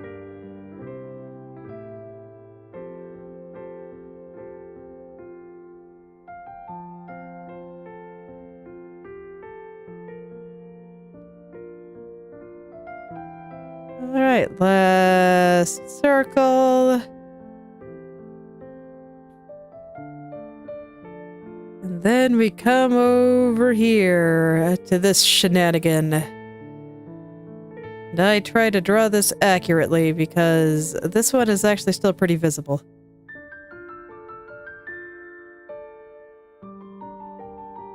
Not quite visible enough that I don't want to go over it, but nonetheless, still pretty visible, so I gotta be a little bit more accurate in my strokes here. Or at least I should try. Like I said, it's okay if it's a little bit hazy. I think that matches with what Yuyuko's butterflies actually look like, so it's fine. But I still want it to look nice.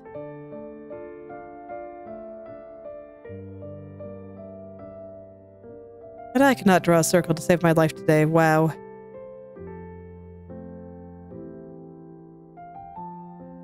Like, come on, hand, I believe in you. You got this. You have drawn so many nice things the past couple of days. You can do it.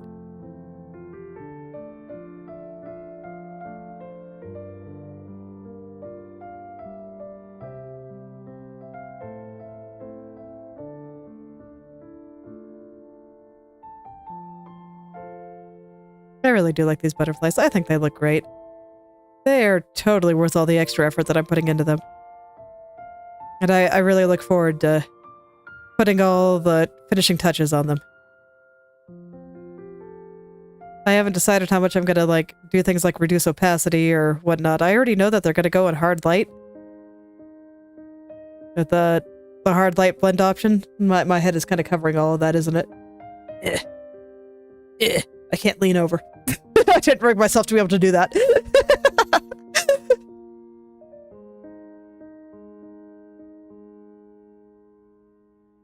It's fine. Just know that I set this thing that, yeah, it's kind of up by my hair highlight. I set that there to hard light. For those of you that are familiar with this program and know it's under my head. Currently it's not on hard light. Currently it's on normal, so this way I can actually see what I'm doing. But once it's all done, it'll be on hard light.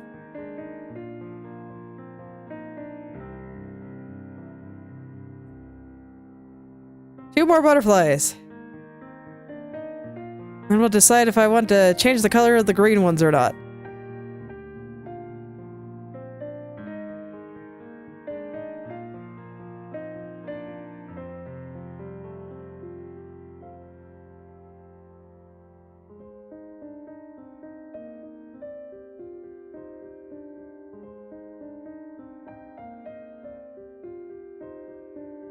Man.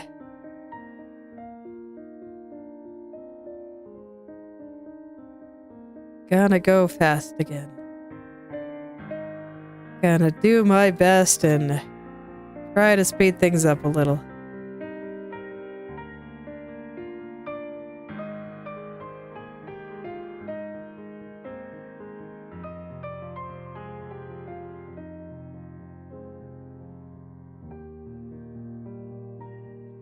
So now I'm curious, since my focus has personally been about speed.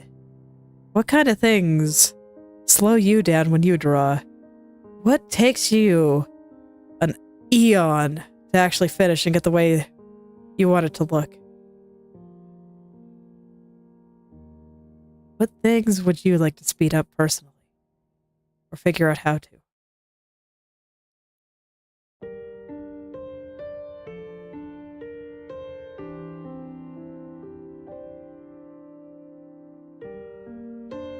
So if you hear this, maybe drop something in the comments of this VOD. And let me know what takes you a really long time to draw. And what slows you down. As for me, it's very much proportions and trying to get the pose right. And then hair. Just in general.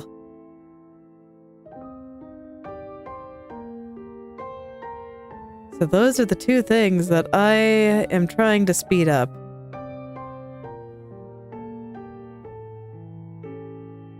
And here's hoping that someday I can get fast enough that I actually can illustrate my own comic. Because I would like to.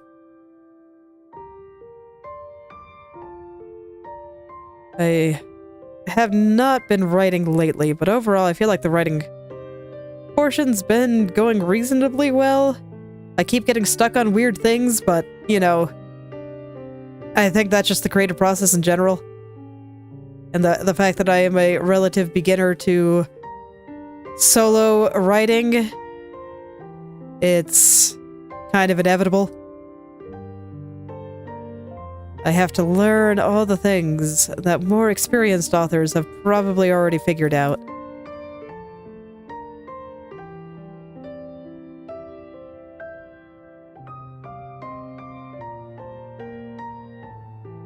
But you know, I had to do the same thing with art for a long time ago, so, you know, just gotta do it again.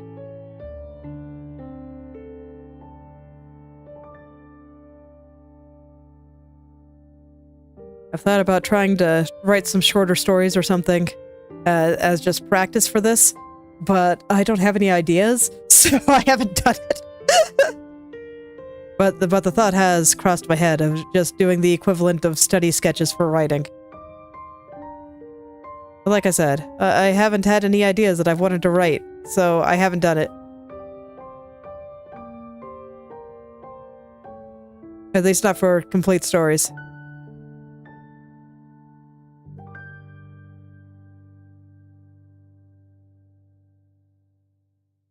Art is hard, man. In so many ways.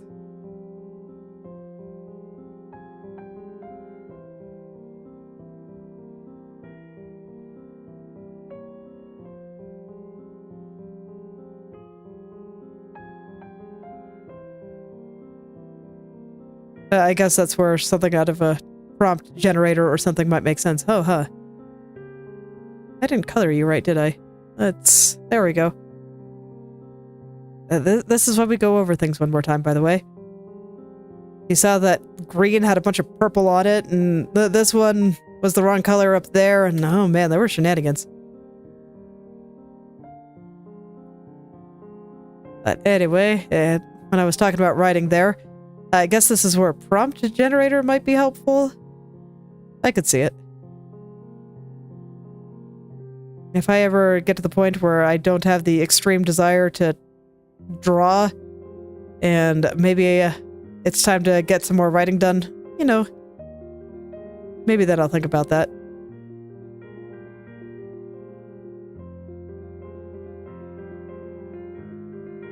I've also been thinking about taking a sketchbook or something to the park when I take my kids to the park, because taking my laptop is fine, but the glare gets really bad. I think they make screen protectors or something for that, so that might be something I'd look into. But the glare has been so bad that I can barely do anything, even if I have it. So that's been kind of unfortunate.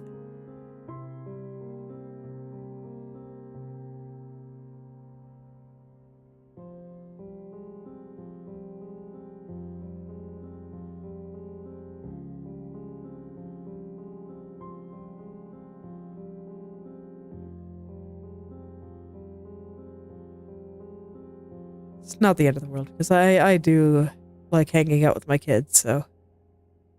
Although, the main thing making me want to take these things is just because at the park, they generally want to play with the other kids and not me.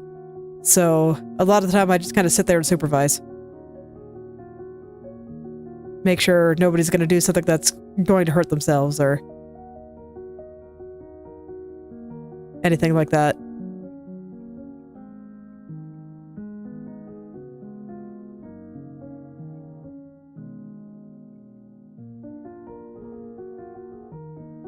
So it does give me some time to kind of try to do some creative stuff, but can't really do it on the computer very well.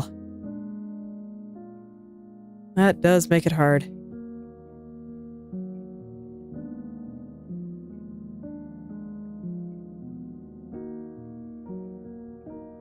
All right, time to get the pattern on the back wing, and that'll be another butterfly done.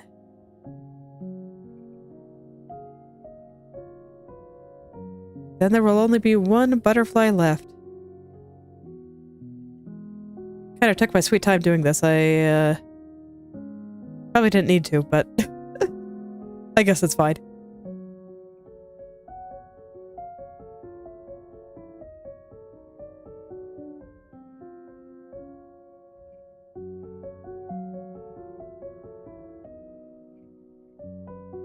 Today is a relaxed stream for the streamer.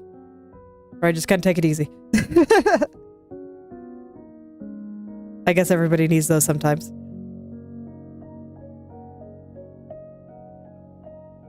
Okay. Pattern here.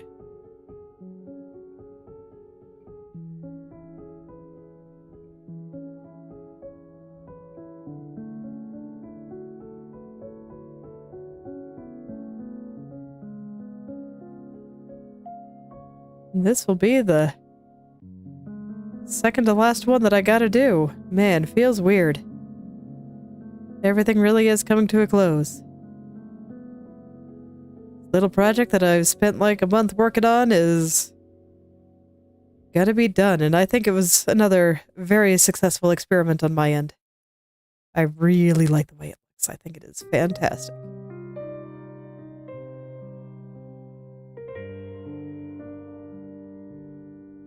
And I am so excited to show it off everywhere.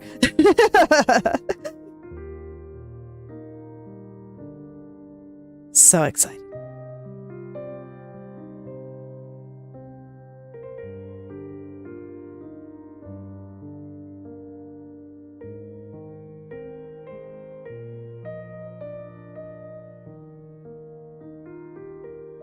There's like a little bit of dirt right there, but I'm kind of nervous about going in too deep. Oh no, that's a piece of dirt on my screen, never mind. Never mind. It was just in the exact right spot to make me think. It was from the butterfly.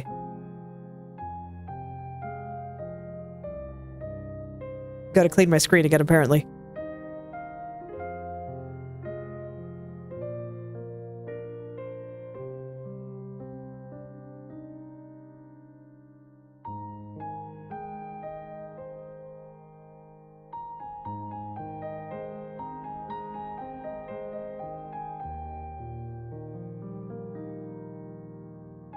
Ah, that's a really nice little tip there.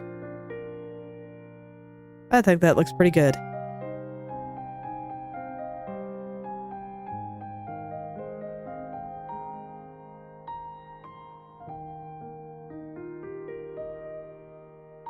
Man, the last one.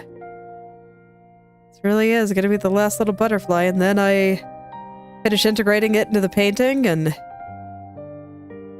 after that, I'll take all these butterflies that I drew here and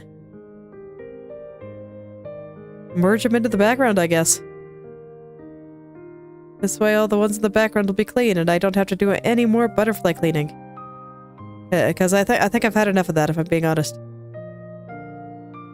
I am very much glad to be on the end. It's like today was a nice relaxing stream and I enjoyed it. I enjoyed just rambling about random things. But I am ready to be done with the butterflies.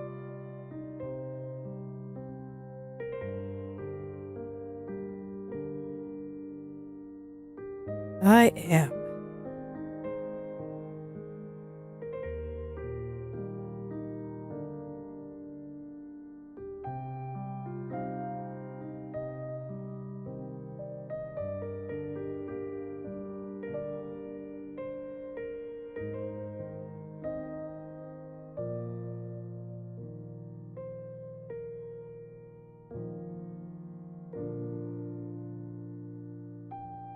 Oh man, I love them though. They look so good. I told you when I was joking about the monstrous perfectionism that the scariest part was always that it looks really good. 'Cause that's the part that makes you want to do it again. Whereas if it looked bad, I'd never want to do it again. But here it is, looking fantastic, and I'm just like, okay. We'll make everything super pretty next time, too.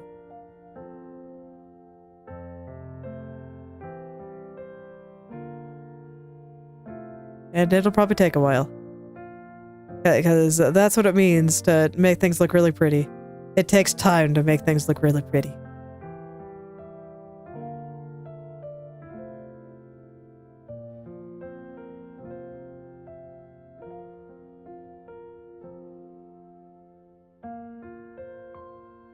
But I mean, look at all these cute butterflies. They're so cute.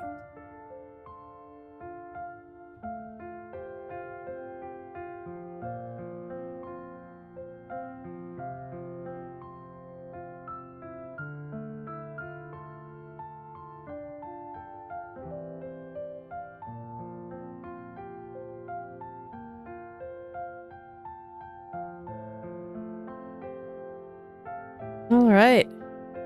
Yeah, this is gonna be the last inner part I have to do?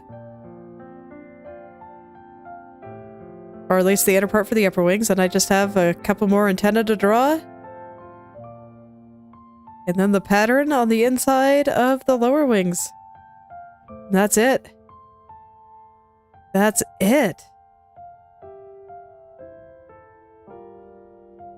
So with this, we will have gone through every single butterfly and made sure that they looked the best that they can.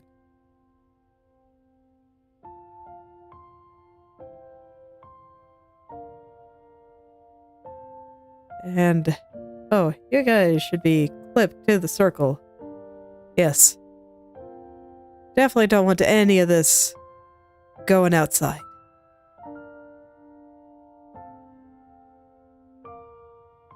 I could probably actually make that look pretty cool, but not what I'm going for this one. As there have been times where I've drawn things that I deliberately make them go out of the frame. And it can look really cool. It can. You just gotta be prepared for it and kind of plan your composition around it. Because whatever you put outside the frame is going to be really strong. And here I want the butterflies to have a bit less presence than her face. So it doesn't really make sense for them to go outside the frame. If they did, they'd be way stronger than her face.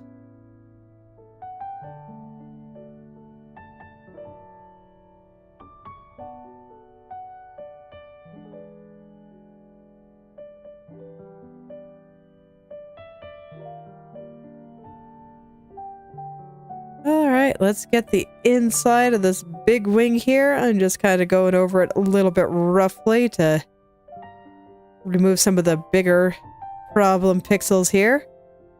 And then I'll go over it more precisely with my main brush. I'm just kind of hitting the edge here. Because I think it makes it a little bit easier to get it all without making the circle or, you know, these lines or any of that much larger. That was a problem that I was having on some of my earlier ones before I realized that I could do this. Is that every time I trace over something, it gets just a little bit larger. But when I go ahead and erase some of the worst offenders on the outer rim first, it gets a little bit less large. And then I just kind of go back and touch it up.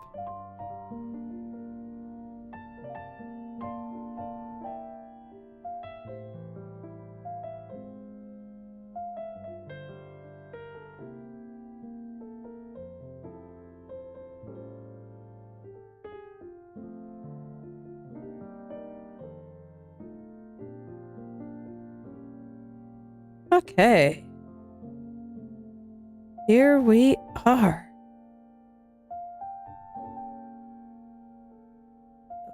Final little bit here. Oh, wait, I didn't get this edge here. I should do that.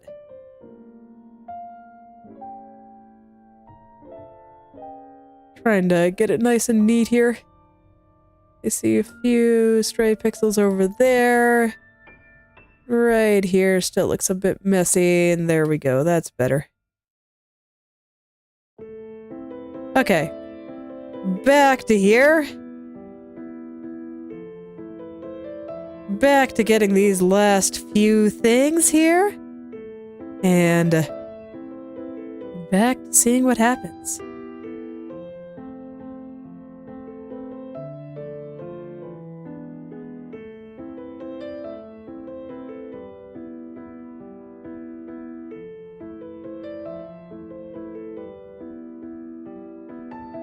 Okay.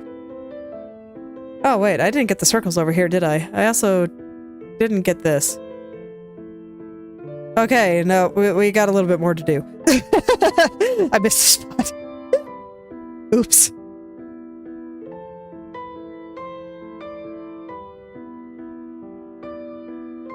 Okay, no, I gotta get rid of the worst offenders here first.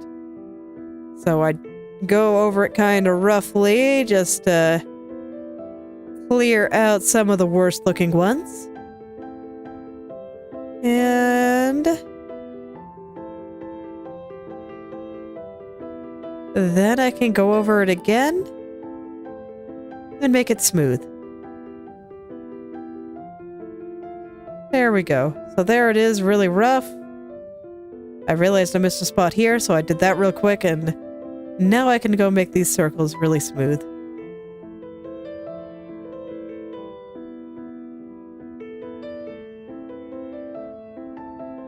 Nice and smooth.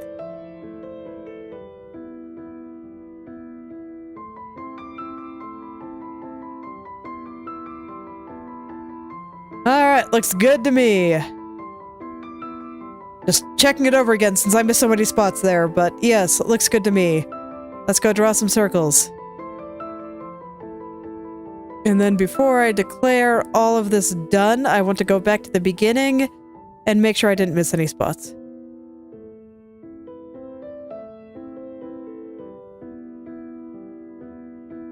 I mean, as we just saw, it's not that unusual to miss a few spots, unfortunately.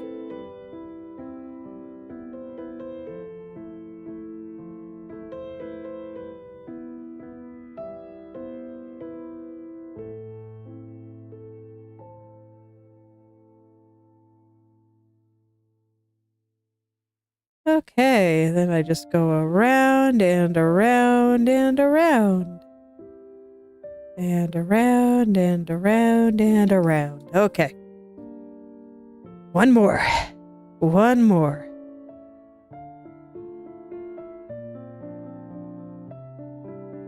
The final wing of the final butterfly.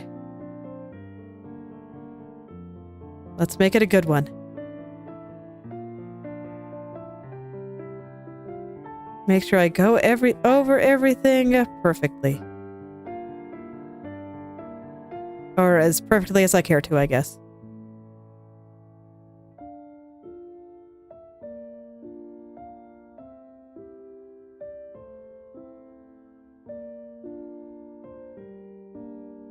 As perfectly as I care to. Okay. And I think that looks pretty good. So now my checks are going to be done at 100%, not 200%. 100% is all I really care to make sure things look good. And I don't mind that some of them look a little bit flat, like here. This one looks maybe a little bit two-dimensional. In my head, the butterflies are two-dimensional. So they've always looked a little bit two-dimensional to me. Okay, this guy, I would actually like to rotate a little.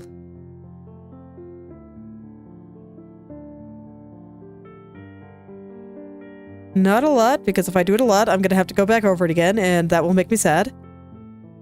Yep, that amount still looks fine. And I think all these guys still look alright. This one might need a little bit of rotation.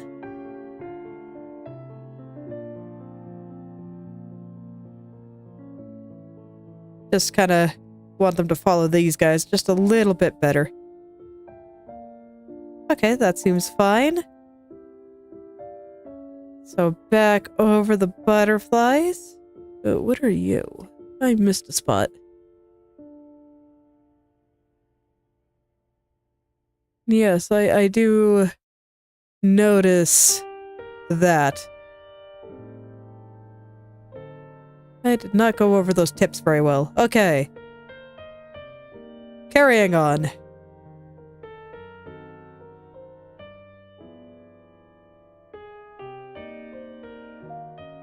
Yeah, here is a little bit messy too.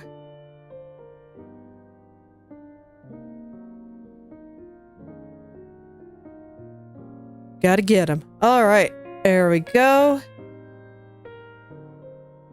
Okay, I think they look pretty good now, so let's set them over to hard light. This is kind of what's been sitting in my head. I think I might reduce the opacity on them just a little to make them look a little bit more translucent. Not a lot, just a little. I mean, the star of the show is supposed to be Yuyuko herself. I don't want these guys stealing too much of our thunder. Do I like the green? I still don't think I like the green very much. So I'm going to try a different color. I'm gonna go ahead and take a... Let's take kind of a light blue, I guess. And I'll try that color. I'm actually gonna zoom in a little for that. That's exactly why, because I knew that I'd be going over a lot of flowers. I'm not sure if I like that color, though. It needs to be a little bit more pastel, so I'm gonna pick one real quick. It's going to affect all of the other ones. Don't worry about it. It's fine. I will be reverting this change and...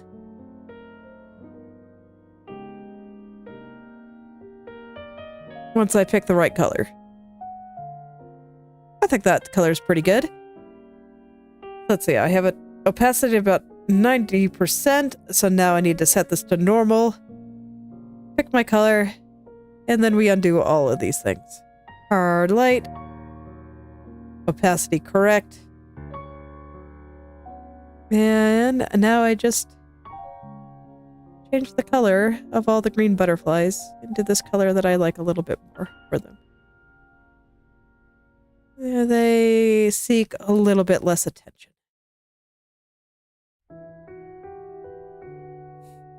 Ah, hello there. 2 people at once today. Hello there, Anubis, and hello, Art.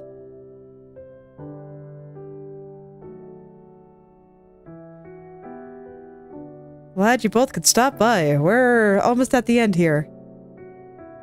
Yeah. Blue is much better. Definitely commands less attention.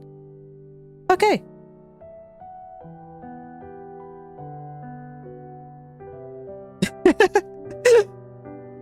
Well, thank you. Alright, let's get those background ones. I will remove the effects. Thank you. Yes, I have been working on getting all this right, and I see the stroke bug is still showing up, but that's fine. So I'll put a few down here, and I will be making all of these grayscale. Thank you. I've been working pretty hard, so I'm quite happy with how it all turned out. Let's see, I will set these ones to multiply, and then I think I will darken them a little. I just want a little bit of butterfly in the background, right?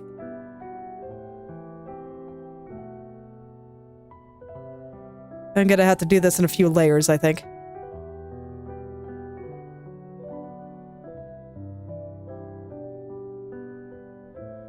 In order to get the kind of effect that I would like. Well, that's okay, I can do that. No, not black. Gray. There we are. So then I want some kind of back there still.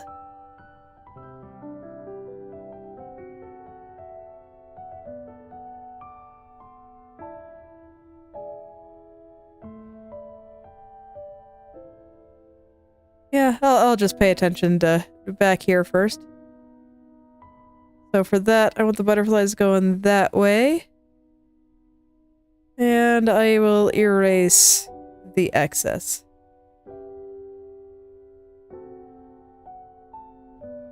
Again, don't mind that Krita's kind of freaking out. It does that. It's fine. Or so I tell myself. Alright. Now then, let's get the ones that are going to go above her head. Those ones I would actually like to be a little bit larger.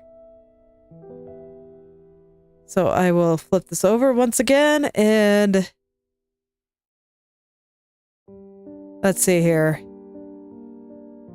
Which butterflies do I want up there? Let me go turn off the effects, because I don't want the effects for these ones. There we go. Can't see now. Where is multiply? There you are. I'll grayscale it a little bit. I just want to get the butterflies themselves into place first. Let's see, how do I want to do this? Okay, yeah, I think there should be great. So now saturation, nothing, and we make them a little bit darker, and I think that's good. I do not think there needs to be any more. I think this is fine. And in fact, I am not satisfied with the color of the butterflies there. So, we will make them purple.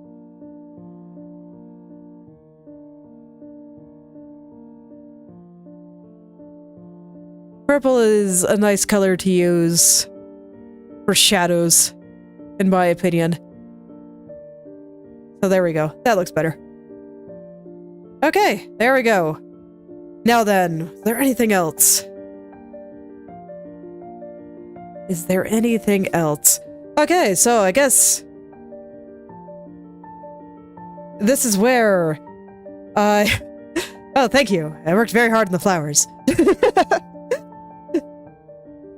Took me a very long time to drop them all.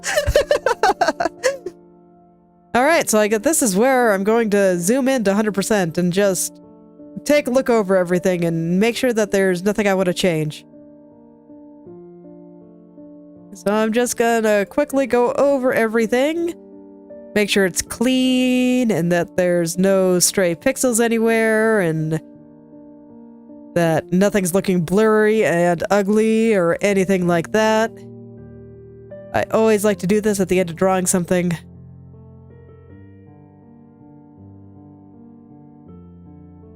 I think it looks fine when I'm zoomed out and have it fit to the screen. So now I just want to make sure that if anybody zooms in to look at the details, that they all look good. I think they do. I do not think that there's anything I want to change. Like here's maybe a little bit rough, but that's fine. That's totally fine. Yep. Okay. So I think that's good, and... Right, I was gonna go derp around with some potential color correction stuff. I'm going to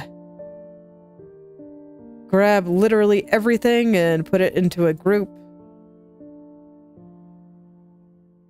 I am not sure if this needs any kind of color correction, but I figure I will show you what I use. And I'm kind of in the way, so I'm gonna go kind of walk over here a little bit for a little while I do this. This way you can actually see what I'm clicking on, in theory. Oh, but you still can't see my submenus. Well, that's unfortunate.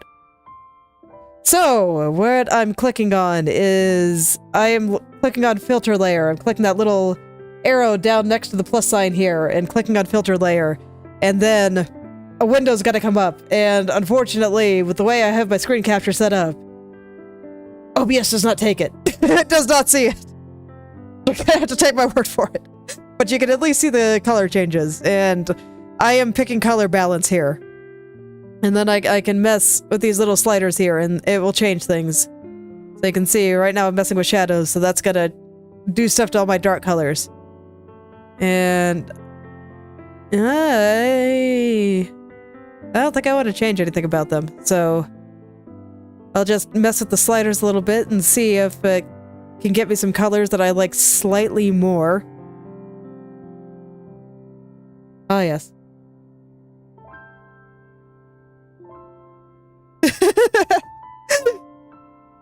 And yes, thank you. I just finished that one today. She is indeed looking extremely sad. I've been wanting to work on expressions, or more accurately, how to draw heads fast. Because right now I do think that they are... I do spend a little bit too much time flailing around with proportions and whatnot. So... glad I was able to get that practice in, and you know, it seemed like a perfect time to work on expressions as well. Now that makes it too cold. So thank you. I am glad you enjoy it.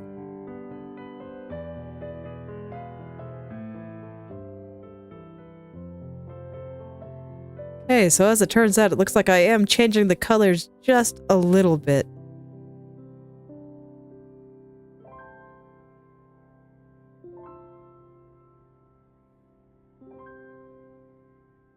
Not a lot. Most of these are...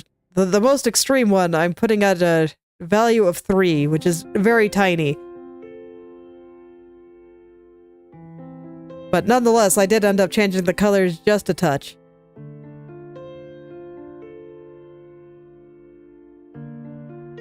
It's kind of hard to see the difference though, so.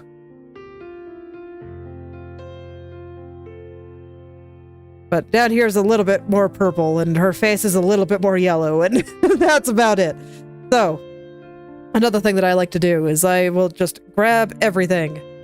So, Control A, select all. It'll put some ants going around my entire picture. Control Shift C to copy everything. And Control V to paste it. And it'll give you this nice little projection that I then go ahead and blur just a little bit, just enough. Like, sometimes I leave it with no blend mode if I want certain parts to be a little bit blurrier, but since I want this one specifically to look like a little bit like stained glass, it doesn't make sense to blur any of it. So I'm gonna blur it just enough to kinda make it seem blurry, and then I'm gonna set it to soft light, and sometimes I can bring out the colors. Here, it's way too intense. Like, the difference before and after, way too intense. I hate it. So I'm not gonna do that. But that is something I do often, and a lot of the time it actually does make the picture look really good.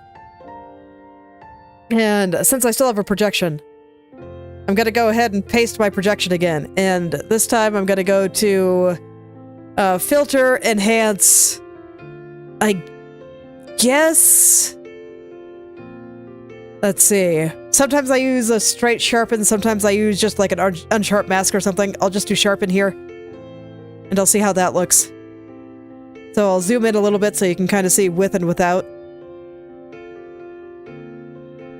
I can see the argument for wanting to include sharpen, but I think it's a little bit intense. Let me see if I have a place at lowered opacity where I think it looks good. Actually, here, I think it does look a little bit better with just the slight sharpen filter. I turn things on and off a lot, and check to make sure that it is good. Maybe a little bit more. So yeah, I think it looks a little bit better with a little bit more sharpness to it. Let me zoom into 100% and make sure things aren't like over sharpened and that it looks terrible, but no, I think it looks pretty good. Makes sense here since I do want a bunch of sharp lines and stuff. And then I guess the last thing that I'll do is another thing in this little arrow menu next to the new layer button. Another filter layer, and I'm going to do under adjust, color adjustment. This is basically your Photoshop equivalent of curves. And just making the darks a little bit darker and the lights a little bit lighter can sometimes make your colors pop a little. I'm not sure if this needs it. I feel like the contrast is pretty okay, but I'll go ahead and put in a basic one, see what happens. I guess it's a little nicer. Yeah. Yeah, I think that's good.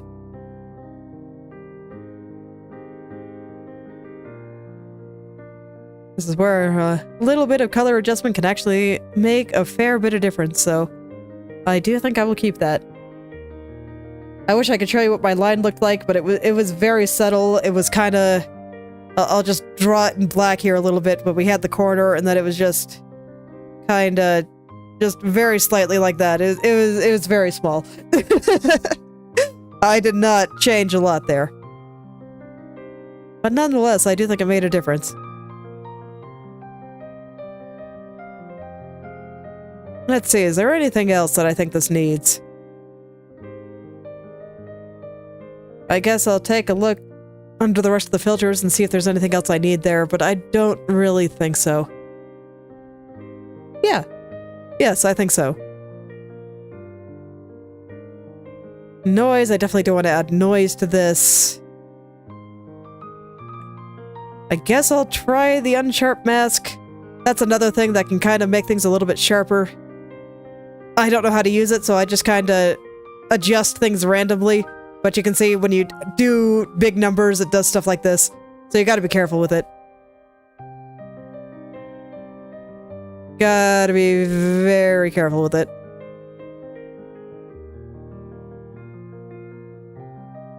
Nah, I don't think this needs that. I think what I got is good, so I think I'm gonna call this done.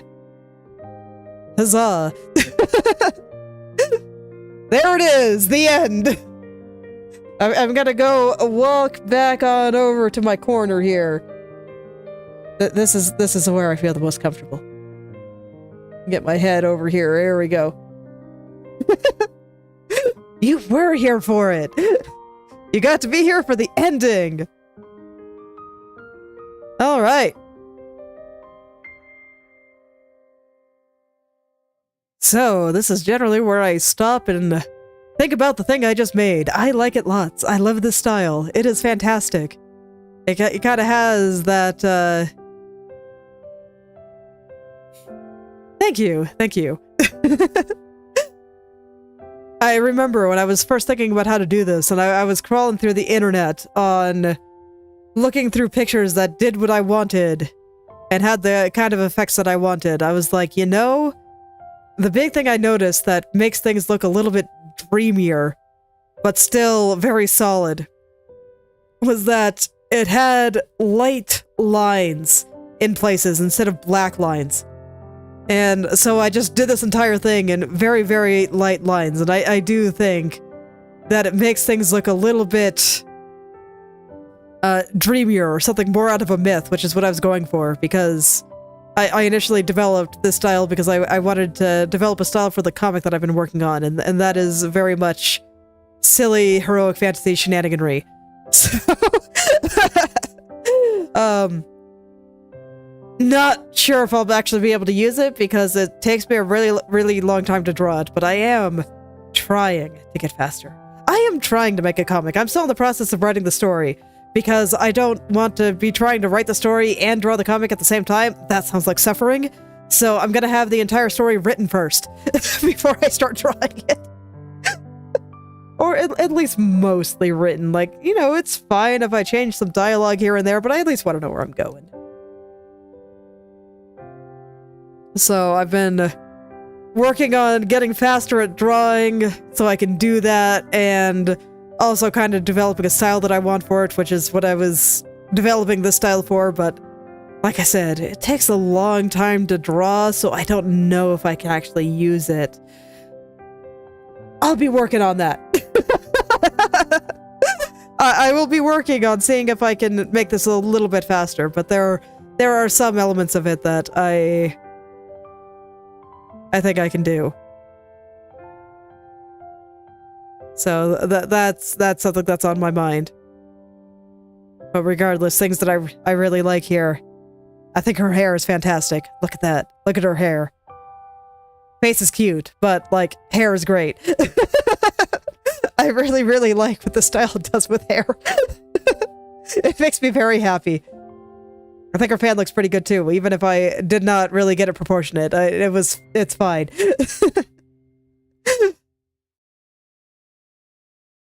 Yeah, thank you. So, I do think that I will be trying to think of ways that I can get the same kind of effects, but without having to spend an eternity doing some of the things, or if maybe most of the comic is a little bit simpler and I adopt this specifically for like important scenes or something. I don't know. For anyone that thinks artists actually know what they're doing while they're drawing things, no. I don't think I've ever met one. And it's like, you know, I kind of knew the general direction, and then I saw it and I got an idea and it was great. I don't know. I don't think I've ever met one that knew what they were doing from beginning to end. It's one of those things that just kind of happens. And then the more you can control it, and then the more understanding you get, then the faster it just happens. So.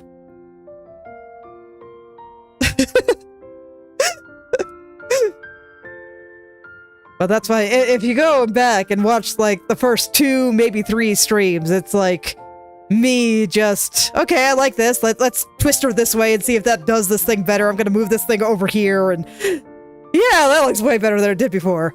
Heck yeah. Heck yeah. So.